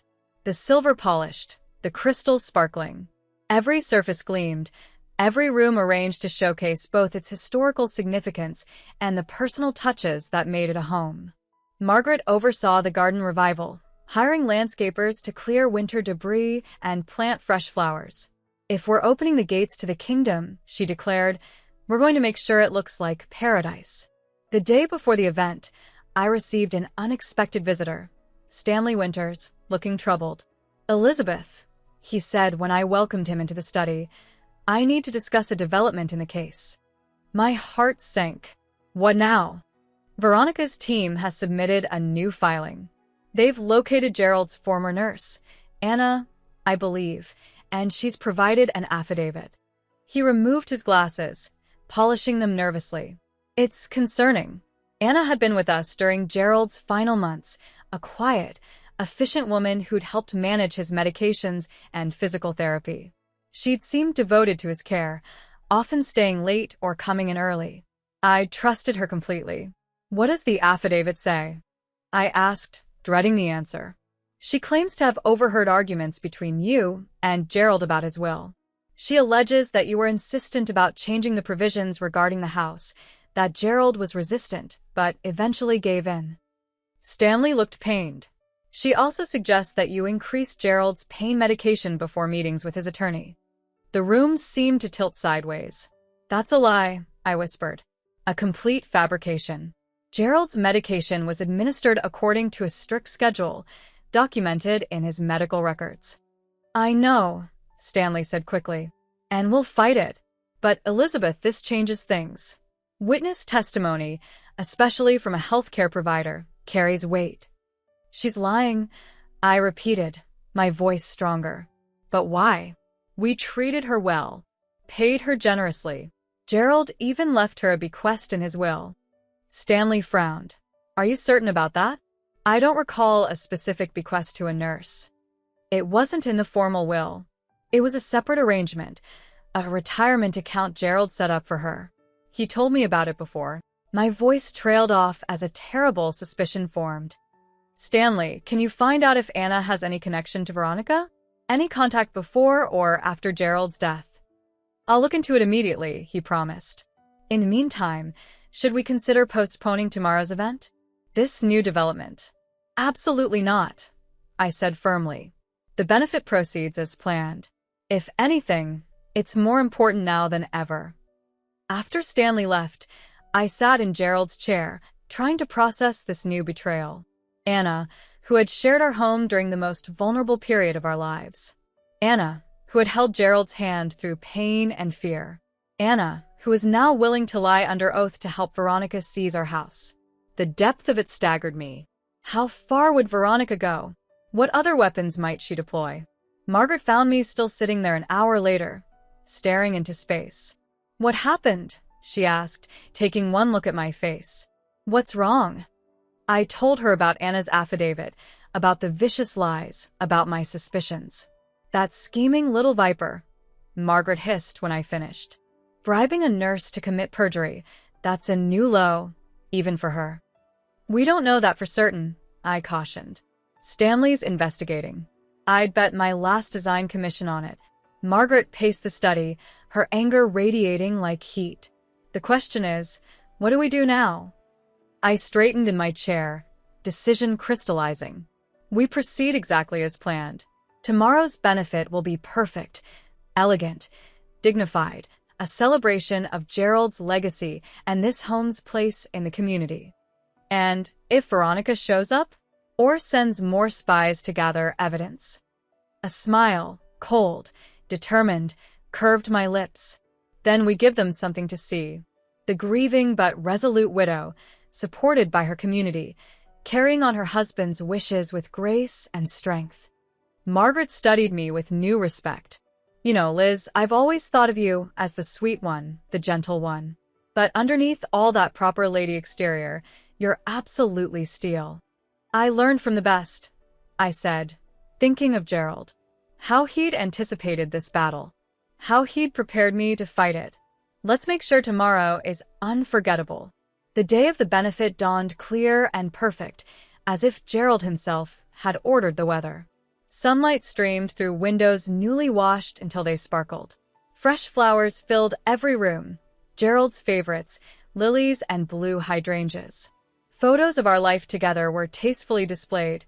Our wedding day, Matthew's childhood, vacations, anniversaries, the ordinary beautiful moments of a marriage spanning 4 decades. The first guests arrived promptly at 2, the mayor and his wife, the hospital board president, the head of the historical society. Soon the house was filled with people, many of whom had known Gerald and me for years. They moved through the rooms, admiring the architecture, the antiques, the careful preservation of original features alongside modern comforts. I circulated among them, the perfect hostess in a blue dress that Margaret had insisted brought out my eyes. "You're not just opening your home today," she'd said as she helped me dress. "You're making your case. Every person who walks through that door needs to see exactly who you are, not the manipulative shrew Veronica has tried to paint, but the elegant, capable woman Gerald loved." Around 3 o'clock, a stir at the front door announced new arrivals. Matthew, looking uncomfortable in a suit too formal for the occasion. And beside him, Veronica, stunning in cream silk that set off her golden hair and tan skin to perfection. The room hushed momentarily, then resumed its buzz of conversation with a slightly higher pitch. Everyone knew about the legal battle. Everyone understood the significance of their appearance. I moved toward them, my social smile firmly in place. Matthew.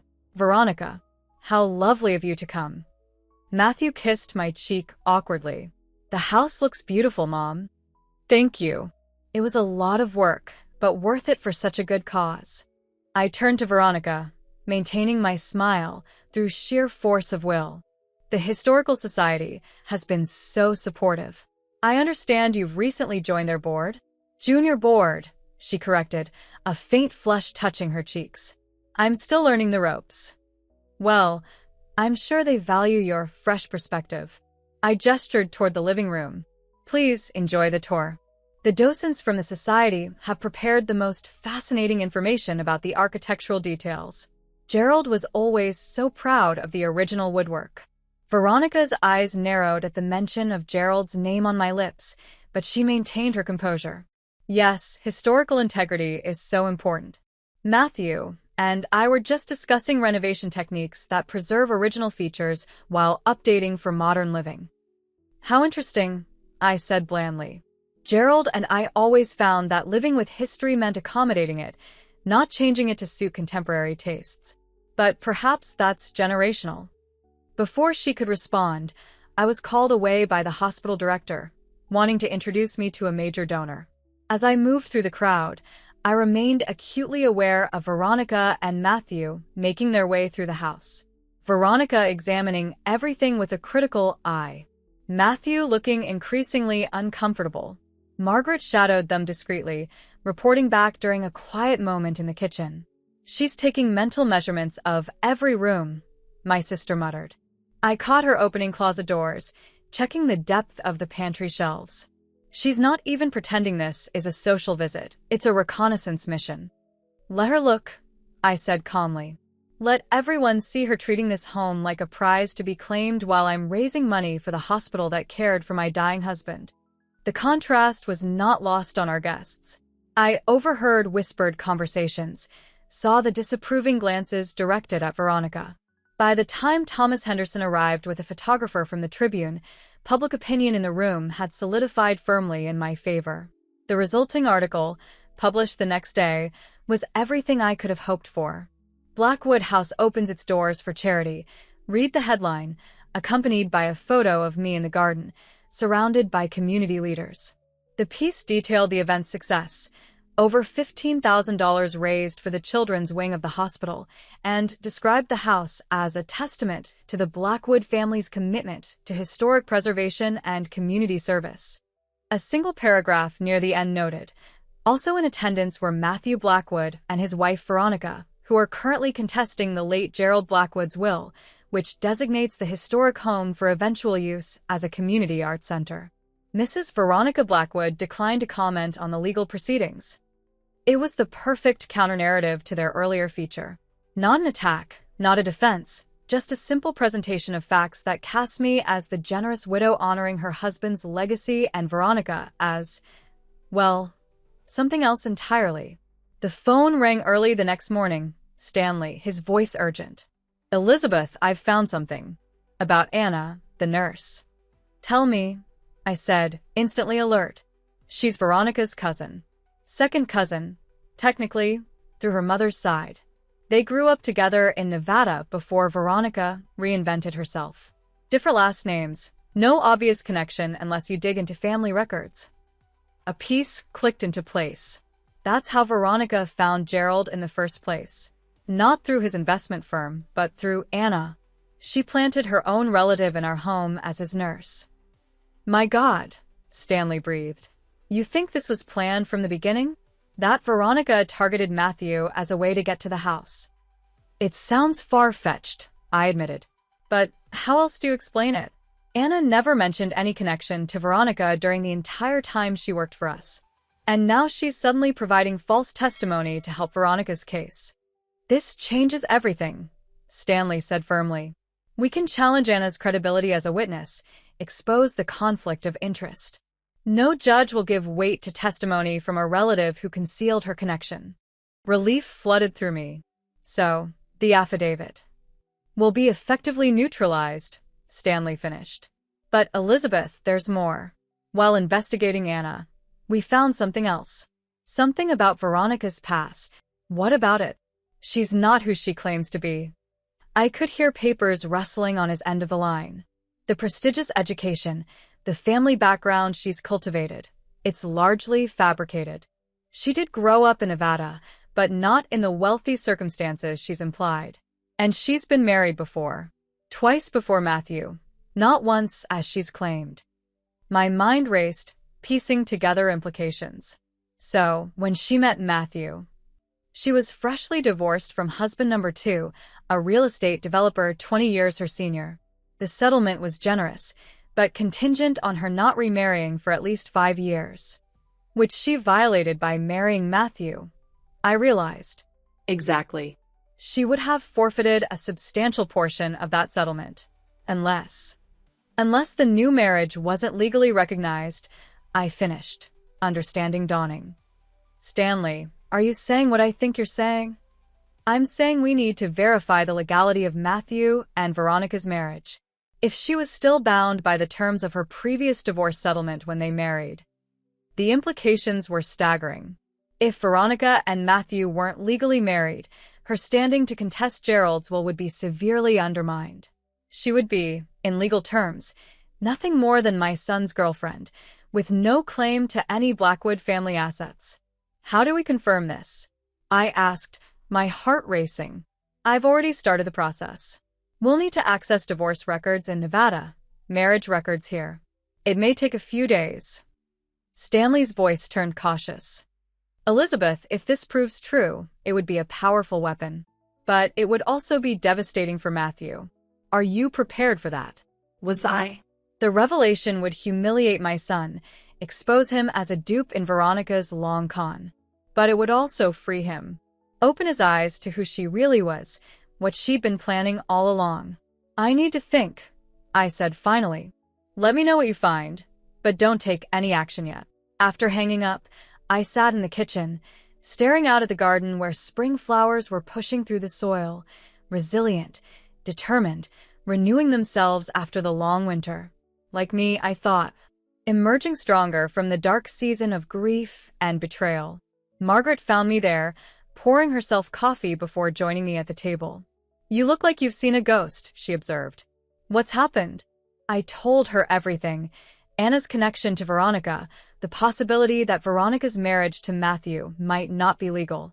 That conniving, gold-digging snake. Margaret breathed when I finished. "She orchestrated the whole thing. Placed her cousin in your home to gather information, targeted Matthew, created an entirely false identity to trap him. "We don't know that for certain," I cautioned. "Not yet." "Oh, please." Margaret dismissed my restraint with a wave of her hand. "The evidence is right in front of us." She identified this house as a target years ago, probably drove by, saw the architecture, the location, and decided she had to have it, then engineered this elaborate scheme to get it. It did sound like the plot of a sensational novel, yet the pieces fit together with disturbing precision. "If it's true," I said slowly, "if their marriage isn't legal, what do I do with that information?" Margaret looked at me incredulously. "What do? You use it. You shut down her lawsuit, expose her for the fraud she is, and get her out of Matthew's life once and for all. And destroy my son in the process?" I shook my head. "There has to be another way." "Like what?" "Letting her continue this vicious legal battle? Allowing her to drag your name and Gerald's memory through the mud? Watching her eventually take this house and erase every trace of your life here?" Margaret's voice rose with each question. "This is war, Elizabeth." She declared it. "You can't hold back your best weapon out of maternal sentimentality." "It's not sentimentality," I protested. "It's compassion. Matthew loves her, however misguided that love might be." "Does he?" Margaret challenged. "Or is he trapped in a relationship with a manipulative narcissist who's isolated him from his family and friends? Who's using him to get what she really wants?" I had no answer. The Matthew I'd raised, thoughtful, kind, principled, seemed far removed from the man who sat silently while his wife tried to force his mother from her home.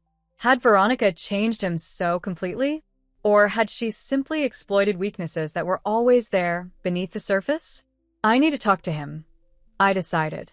Alone. Without Veronica present. And say what?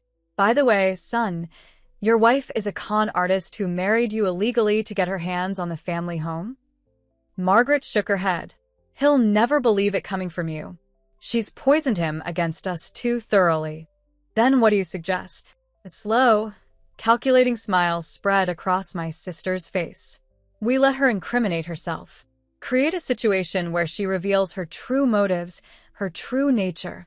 Not just to Matthew, but to everyone." "You want to set a trap?" I said, understanding dawning. "I want to give her enough rope to hang herself," Margaret corrected. "Publicly and irrevocably." The plan took shape over the next several days, refined through long conversations with Margaret and careful consultation with Stanley. It was risky, dependent on timing and Veronica's predictable responses to provocation. But if it worked... First, Stanley confirmed our suspicions about Veronica's previous marriage. The divorce settlement did indeed include a no-remarriage clause with significant financial penalties. Veronica had circumvented this by having a ceremony with Matthew that appeared legitimate but lacked the necessary legal filings. They were, in the eyes of the law, unmarried, a fact she had concealed from everyone, including Matthew himself. "Are you absolutely certain he doesn't know?" I asked Stanley. "That he wasn't complicit in this deception?" "The evidence suggests he believes they're legally married," Stanley assured me. "The ceremony was real, with all the traditional elements. Only the final paperwork was never properly filed, an oversight Veronica attributed to clerical error, then apparently never corrected. It was painful to imagine my son living in such a fundamental lie. But it also gave me hope. If Matthew was Veronica's victim rather than her accomplice, then perhaps he could still be reached, still be saved from her machinations. The next step was to prepare the battlefield, so to speak. Margaret suggested we use the momentum from the successful benefit to announce the formation of the Gerald Blackwood Memorial Foundation, a charitable organization that would eventually oversee the house's transformation into a community arts center. "We make it clear that this is happening," she explained. "Not something that might happen in some distant future, but a concrete plan already in motion. We get community leaders involved, secure commitments from arts organizations, generate excitement and support. Won't that just make Veronica fight harder?" I worried. "Exactly," Margaret said with a predatory smile. "We want her desperate. Desperate people make mistakes." The announcement went out the following week, A press release to local media, a small reception at the house for key community figures, a feature in the Tribune complete with architectural renderings of how the property might be adapted for public use, while preserving its historical character. The renderings were Margaret's masterstroke. Working with an architect friend, she created beautiful visualizations of the house transformed.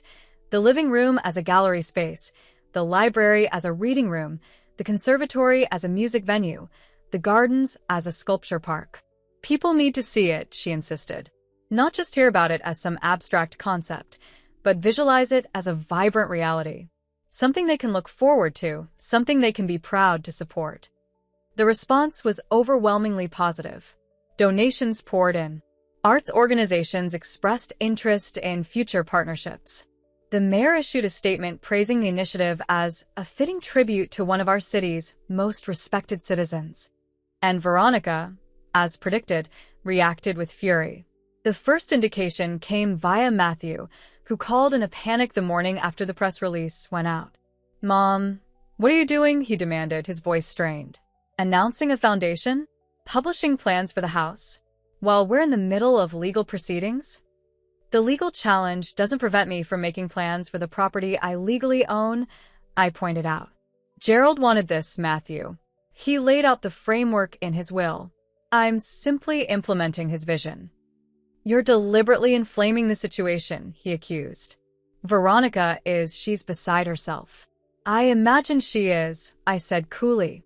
Seeing the house she covets slipping further from her grasp must be upsetting. "That's not fair," Matthew protested, but weakly. "This isn't just about the house. It's about family legacy, about respecting Dad's true intentions. Your father's true intentions are clearly stated in his will, which was properly executed when he was of sound mind." I softened my tone. "Matthew, can we meet? Just the two of us? There are things we need to discuss, things about Veronica that you should know." "No," he said quickly. "I mean, not now. It's not a good time. Veronica and we're working through some things." "Interesting. What things?" It's nothing. Look, I need to go. Just maybe hold off on any more public announcements for a while. Please." After he hung up, I called Margaret, who had been monitoring social media and local gossip channels. "Veronica's on the warpath," she reported gleefully. "She walked out of a charity luncheon yesterday when someone congratulated her on her mother-in-law's wonderful new foundation. Then she was overheard at her salon ranting about how you're trying to steal her inheritance and destroy her marriage." "Her marriage," I repeated. "Not their marriage." Interesting choice of words. "She's slipping," Margaret agreed. "The careful facade is cracking. Time for Phase 2. Phase 2 was more direct. A formal letter from Stanley to Veronica's attorneys, outlining our discovery of her marital status and its implications for her standing in the case. "We're not filing it with the court yet," Stanley explained. "Just letting her legal team know that we're aware of the situation. Giving them an opportunity to withdraw the challenge gracefully before this becomes a matter of public record." It was a chess move, putting her in check, forcing her to respond. If she continued the legal battle, her deception would be exposed. If she withdrew, she would lose any chance at claiming the house. Either way, she would be cornered. The response came faster than we anticipated. Not from her lawyers, but from Veronica herself, showing up at my door unannounced, her expensive car screeching to a halt in the driveway, her face a mask of barely controlled rage. Margaret answered the door, placing herself physically between Veronica and me. "Well, this is a surprise," she said pleasantly. "Did we have an appointment?" "I need to speak to Elizabeth," Veronica snapped, trying to push past her. "Now." "My sister is rather busy today," Margaret began, but I moved forward, placing a hand on her arm. "It's all right, Mags. I think I can spare a few minutes for my daughter-in-law." I emphasized the last word slightly, watching Veronica's expression. "Please, come into the study." She stalked past us, her heels clicking aggressively on the hardwood floors. In the study, she didn't sit, instead pacing like a caged animal while I took Gerald's chair with deliberate calm. "You've been investigating me," she accused without preamble. "Digging into my past, my private affairs. As you've been investigating me, I replied mildly. Hiring private detectives, bribing Gerald's nurse for false testimony. It seemed only fair to reciprocate the interest. Her eyes narrowed. What do you want? I beg your pardon? To drop this ridiculous claim about my marriage. To keep it quiet. What's your price? I studied her. This woman who had tried to take everything from me, who had manipulated my son, who had defamed my character and Gerald's memory. In that moment, I saw her clearly, not as the polished, confident socialite she pretended to be, but as a desperate climber, clawing for status and security she hadn't earned. My price, I repeated thoughtfully. You think I want money? Compensation for the months of legal harassment, the public humiliation, the attacks on my character? Name your figure, she said tersely. I'm prepared to be generous. I couldn't help it, I laughed.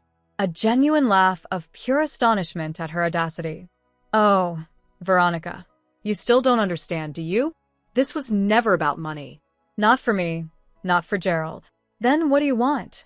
She demanded again, frustration bleeding through her carefully maintained facade. I want my son back, I said simply. I want Matthew free from your manipulation, your lies. I want him to know exactly who he married, or rather, didn't marry as it turns out. The color drained from her face. You wouldn't dare. It would destroy him. Would it? Or would it free him? I leaned forward. Tell me, does Matthew know that you and Anna are related? That you planted your own cousin in our home to spy on Gerald during his illness? Does he know about husband number 2 and the divorce settlement you'd have lost if you'd legally married him? She moved suddenly, snatching a crystal paperweight from the desk and hurling it against the wall, where it shattered with a satisfying crash. You self-righteous bitch, she hissed. You think you've won? You think you can just expose me and everything will go back to normal? Matthew loves me. He'll choose me, no matter what you tell him. Perhaps, I acknowledged, that would be his choice to make. But at least it would be an informed choice, based on truth rather than the elaborate fiction you've constructed. You have no proof, she insisted, but her voice lacked conviction. It would be your word against mine. Actually, we have quite a bit of proof. Marriage records, divorce settlements, family connections traced through public documents. And then there's Anna's affidavit, which now reads very differently when one knows she's your cousin. I smiled thinly. Would you like to see the files? Stanley has prepared them quite thoroughly. For a moment, I thought she might strike me. Her hands clenched into fists, her body literally trembling with rage. Then, abruptly, her demeanor changed.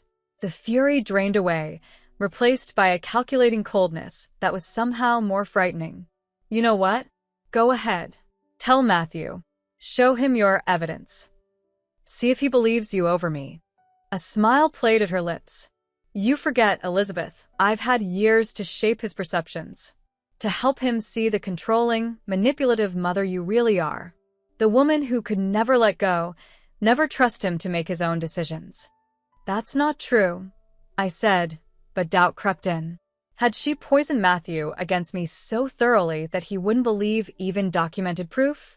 Isn't it? Veronica circled the desk, her confidence visibly returning. Why do you think he stood by me through all this? It's not just love, Elizabeth. It's rebellion. Freedom from your suffocating guidance.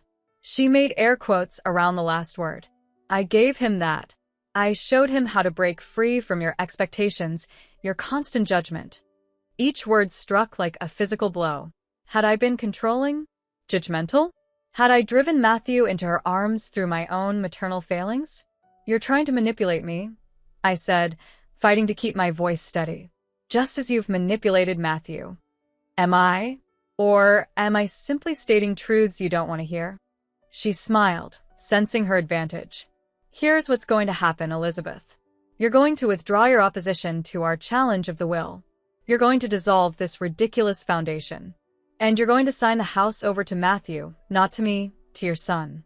Your flesh and blood. The rightful heir to the Blackwood legacy. And if I refuse, then I'll make sure you never see him again. Or any grandchildren we might have. I'll take him so far away from you that you'll be nothing but a distant memory. Her voice hardened. You think the last few months have been painful? I'm just getting started. I stared at her, momentarily speechless in the face of such naked malice. This woman had woven herself so deeply into my son's life, so thoroughly corrupted his perceptions, that she believed she could cut him off from his own mother without consequence. Before I could formulate a response, a sound from the doorway drew both our attention. Matthew stood there, his face ashen, his eyes wide with shock. "Matthew," Veronica said, her voice instantly transforming into a soft, vulnerable tone. "I didn't know you were coming. Your mother and I were just having a little chat about—" "I heard," he interrupted, his voice hollow. "I heard everything, Veronica." She froze, calculation visible on her features as she assessed the situation. "Darling, you don't understand. She's been making these wild accusations, these threats. I was just trying to protect us, to protect our future." "By threatening to keep me from my mother?" Matthew stepped into the room. "By using me as a weapon against her?" "That's not what I meant." Veronica backpedaled quickly. "I was upset, saying things I didn't mean. Your mother has been investigating me, making outrageous claims. About your previous marriages? About Anna being your cousin?" Matthew's voice was deadly quiet. "About our marriage not being legal?" The silence that followed was deafening. Veronica's expression cycled through shock, calculation, and finally a kind of desperate defiance. "Everything I did for us," she insisted. "For our future. This house, this legacy, it should be ours, Matthew. You know that. Your father always intended—" "My father intended exactly what is well stated." Matthew cut her off. "The house stays with my mother until she's gone, then becomes a community resource. That was his decision, his right. A decision he made while dying, while vulnerable to influence." Veronica's voice rose, the facade of calm completely abandoned now. "Your mother took advantage." "Stop." Matthew held up a hand. "Just stop, Veronica. I've heard enough lies." Her eyes narrowed. "You're choosing her? After everything we've built together? Everything I've done for you?" "I'm choosing the truth," he said simply. "Something you've apparently never offered me." Veronica's gaze darted between us, calculating her next move. Then, with a sudden, fluid motion, she snatched her purse from the desk. "This isn't over," she declared, her voice low and venomous. "Not by a long shot." She stormed past Matthew, her shoulder deliberately colliding with his as she passed. Moments later, we heard the front door slam, followed by the screech of tires on the driveway. The silence that followed seemed to stretch forever. Matthew stood motionless in the doorway, his expression unreadable. I remained in Gerald's chair, afraid to move, to speak, to break whatever fragile moment of clarity had just emerged. Finally, Matthew crossed to the window, staring out at the garden where he'd played as a child. "How long have you known?" he asked quietly. "About the marriage. About Anna." "The marriage, just a few days," I admitted. "Anna's connection to Veronica, not much longer. I was trying to find a way to tell you. A way you might believe." He nodded slowly. "And I gave you that opportunity by eavesdropping. How much did you hear?" "Enough." He turned to face me. "I came to talk to you about withdrawing the legal challenge. I'd been having doubts, especially after the benefit, after seeing how much this house means to the community. How much Dad's legacy means to people beyond just our family." A bitter smile crossed his face. Veronica wasn't pleased with my change of heart. We argued. So, I came here to, I don't know, make peace, maybe. "And instead you found war," I said softly. "I found truth," he corrected. "Painful, ugly truth." "Matthew, I'm so sorry. I never wanted you to be hurt like this."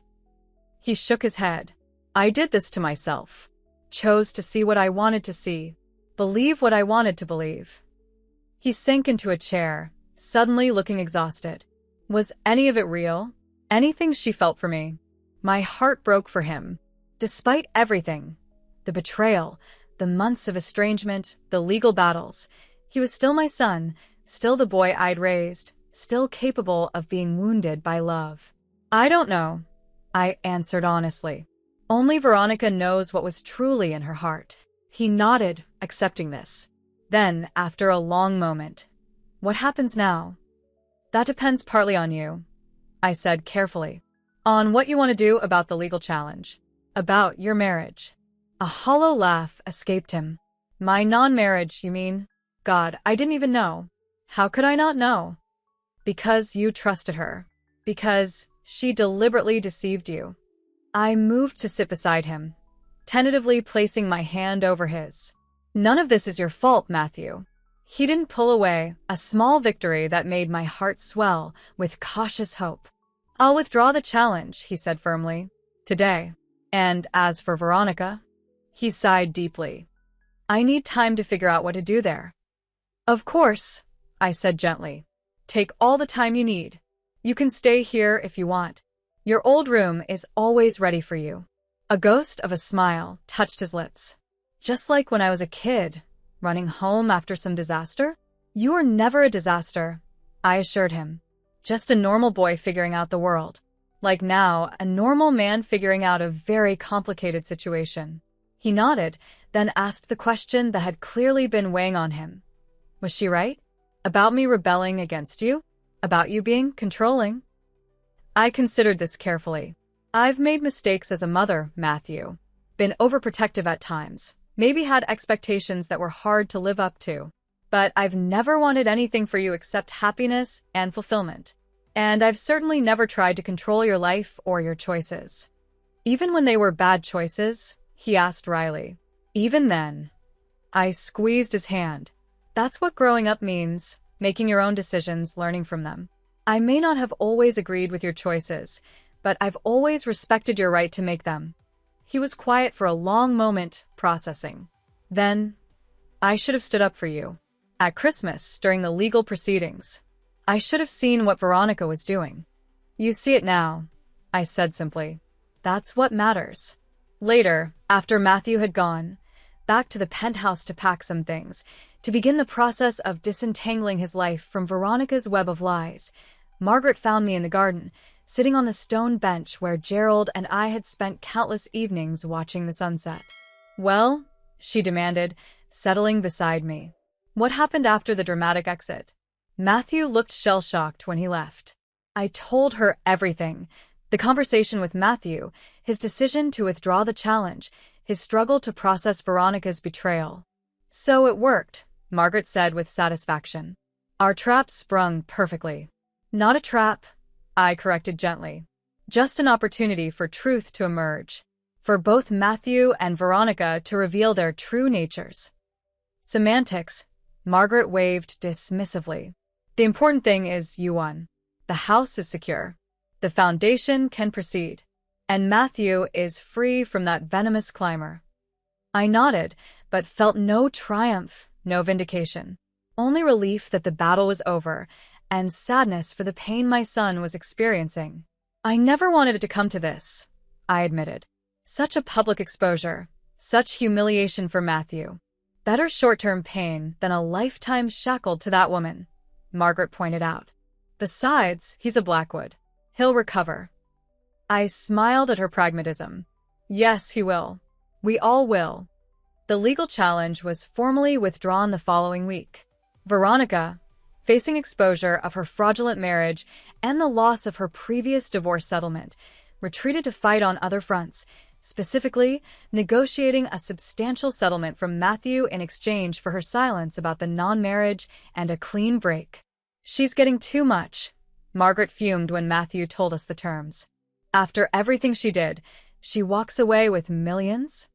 "It's worth it," he said firmly. "To be free, to have her gone, to protect our family's reputation from further scandal, it's a small price to pay." I agreed with him. Money could be replaced. Peace of mind, family harmony, Gerald's legacy, those were priceless. The Gerald Blackwood Memorial Foundation proceeded as planned. The first small exhibition opened in the converted carriage house that summer. Local artists, community art classes for children, a scholarship program for promising young musicians. It was exactly what Gerald would have wanted, his home becoming a place of creativity, of growth, of legacy beyond mere possession. Matthew stayed in his old room for a month, then found a small house not far from mine. He joined the foundation board, offering his financial expertise to ensure its long-term sustainability. Slowly, cautiously, he began rebuilding his life and our relationship. As for me, I continued to live in the house Gerald and I had built together. Each room still held memories, still echoed with his presence. But now they also hummed with new purpose, new energy. The house was no longer just mine, but partly the community's, exactly as Gerald had envisioned. One evening in December, nearly a year after that fateful Christmas, when Veronica had first revealed her true intentions, Matthew and I sat in the living room, decorating the tree as we had when he was a child. Margaret was in the kitchen, directing the caterers for the foundation's holiday fundraiser. "I found something," Matthew said, pulling a small box from his pocket. "In the storage unit where I sent some things after moving out of the penthouse. I thought you might want it." Inside was an ornament, a ceramic star Matthew had made in kindergarten, painted in wobbly blue and silver, with his small handprint pressed into the center. Gerald and I had hung it on our tree every year until Matthew moved away for college. "Your father loved this ornament," I said softly, turning it in my hands. "He said it was better than any store-bought decoration because it had a piece of you in it." Matthew smiled, a genuine smile that reached his eyes, something I was seeing more frequently these days. "I thought maybe we could hang it front and center this year." Together, we placed it on a prominent branch, stepping back to admire the effect. The imperfect star, created by a child's loving hands, somehow pulled the entire tree together, making it not just beautiful, but meaningful. "Mom," Matthew said hesitantly, "I've been thinking about something Dad used to say, about houses having souls." "I remember," I nodded. "He believed they absorbed the emotions of the people who lived in them. The love, the arguments, the celebrations, the sorrows." I think he was right. Matthew looked around the room, taking in the familiar details with new appreciation. "This house, it's more than just walls and a roof. It's a living record of our family, of who we were, who we are. Who will be," I added. "That's why your father wanted it preserved, protected, not as a museum, but as a continuing story." Matthew nodded slowly. "I understand that now. I didn't before, but I do now." He took my hand, his expression earnest. "Thank you for fighting for his vision, for not giving up, even when I made it so difficult." Tears pricked at my eyes. "You're my son, Gérald Desson. I knew you'd find your way back to the values he instilled in you, the person he raised you to be." Outside, snow began to fall, thick, gentle flakes that muffled the world in quiet wonder. Inside, the fire crackled, ornaments glinted in the warm light, and the house that had witnessed our family's greatest crisis now embraced its healing. Whatever the future held, for me, for Matthew, for the foundation, I knew one thing with absolute certainty: Gerald would be proud. Of the home we'd protected, of the son who'd found his way back to his true self, of the legacy that would continue long after all of us were gone. Christmas was coming again. But this year, unlike the last, my heart felt warmer than the winter air. And when I placed the last ornament on the tree, my fingers brushed against something unexpected, a small note tucked into the branches. Opening it, I recognized Gerald's handwriting instantly. For Elizabeth, who taught me that home isn't just a place, but a feeling that never ends, even when we're apart. "Merry Christmas, my love. Until we meet again." I folded the note carefully and slipped it into my pocket, a secret smile touching my lips. Gerald had known, somehow he had known, that this moment would come, that the house would stand, that our son would return, that his legacy would endure. Just as he'd planned all along.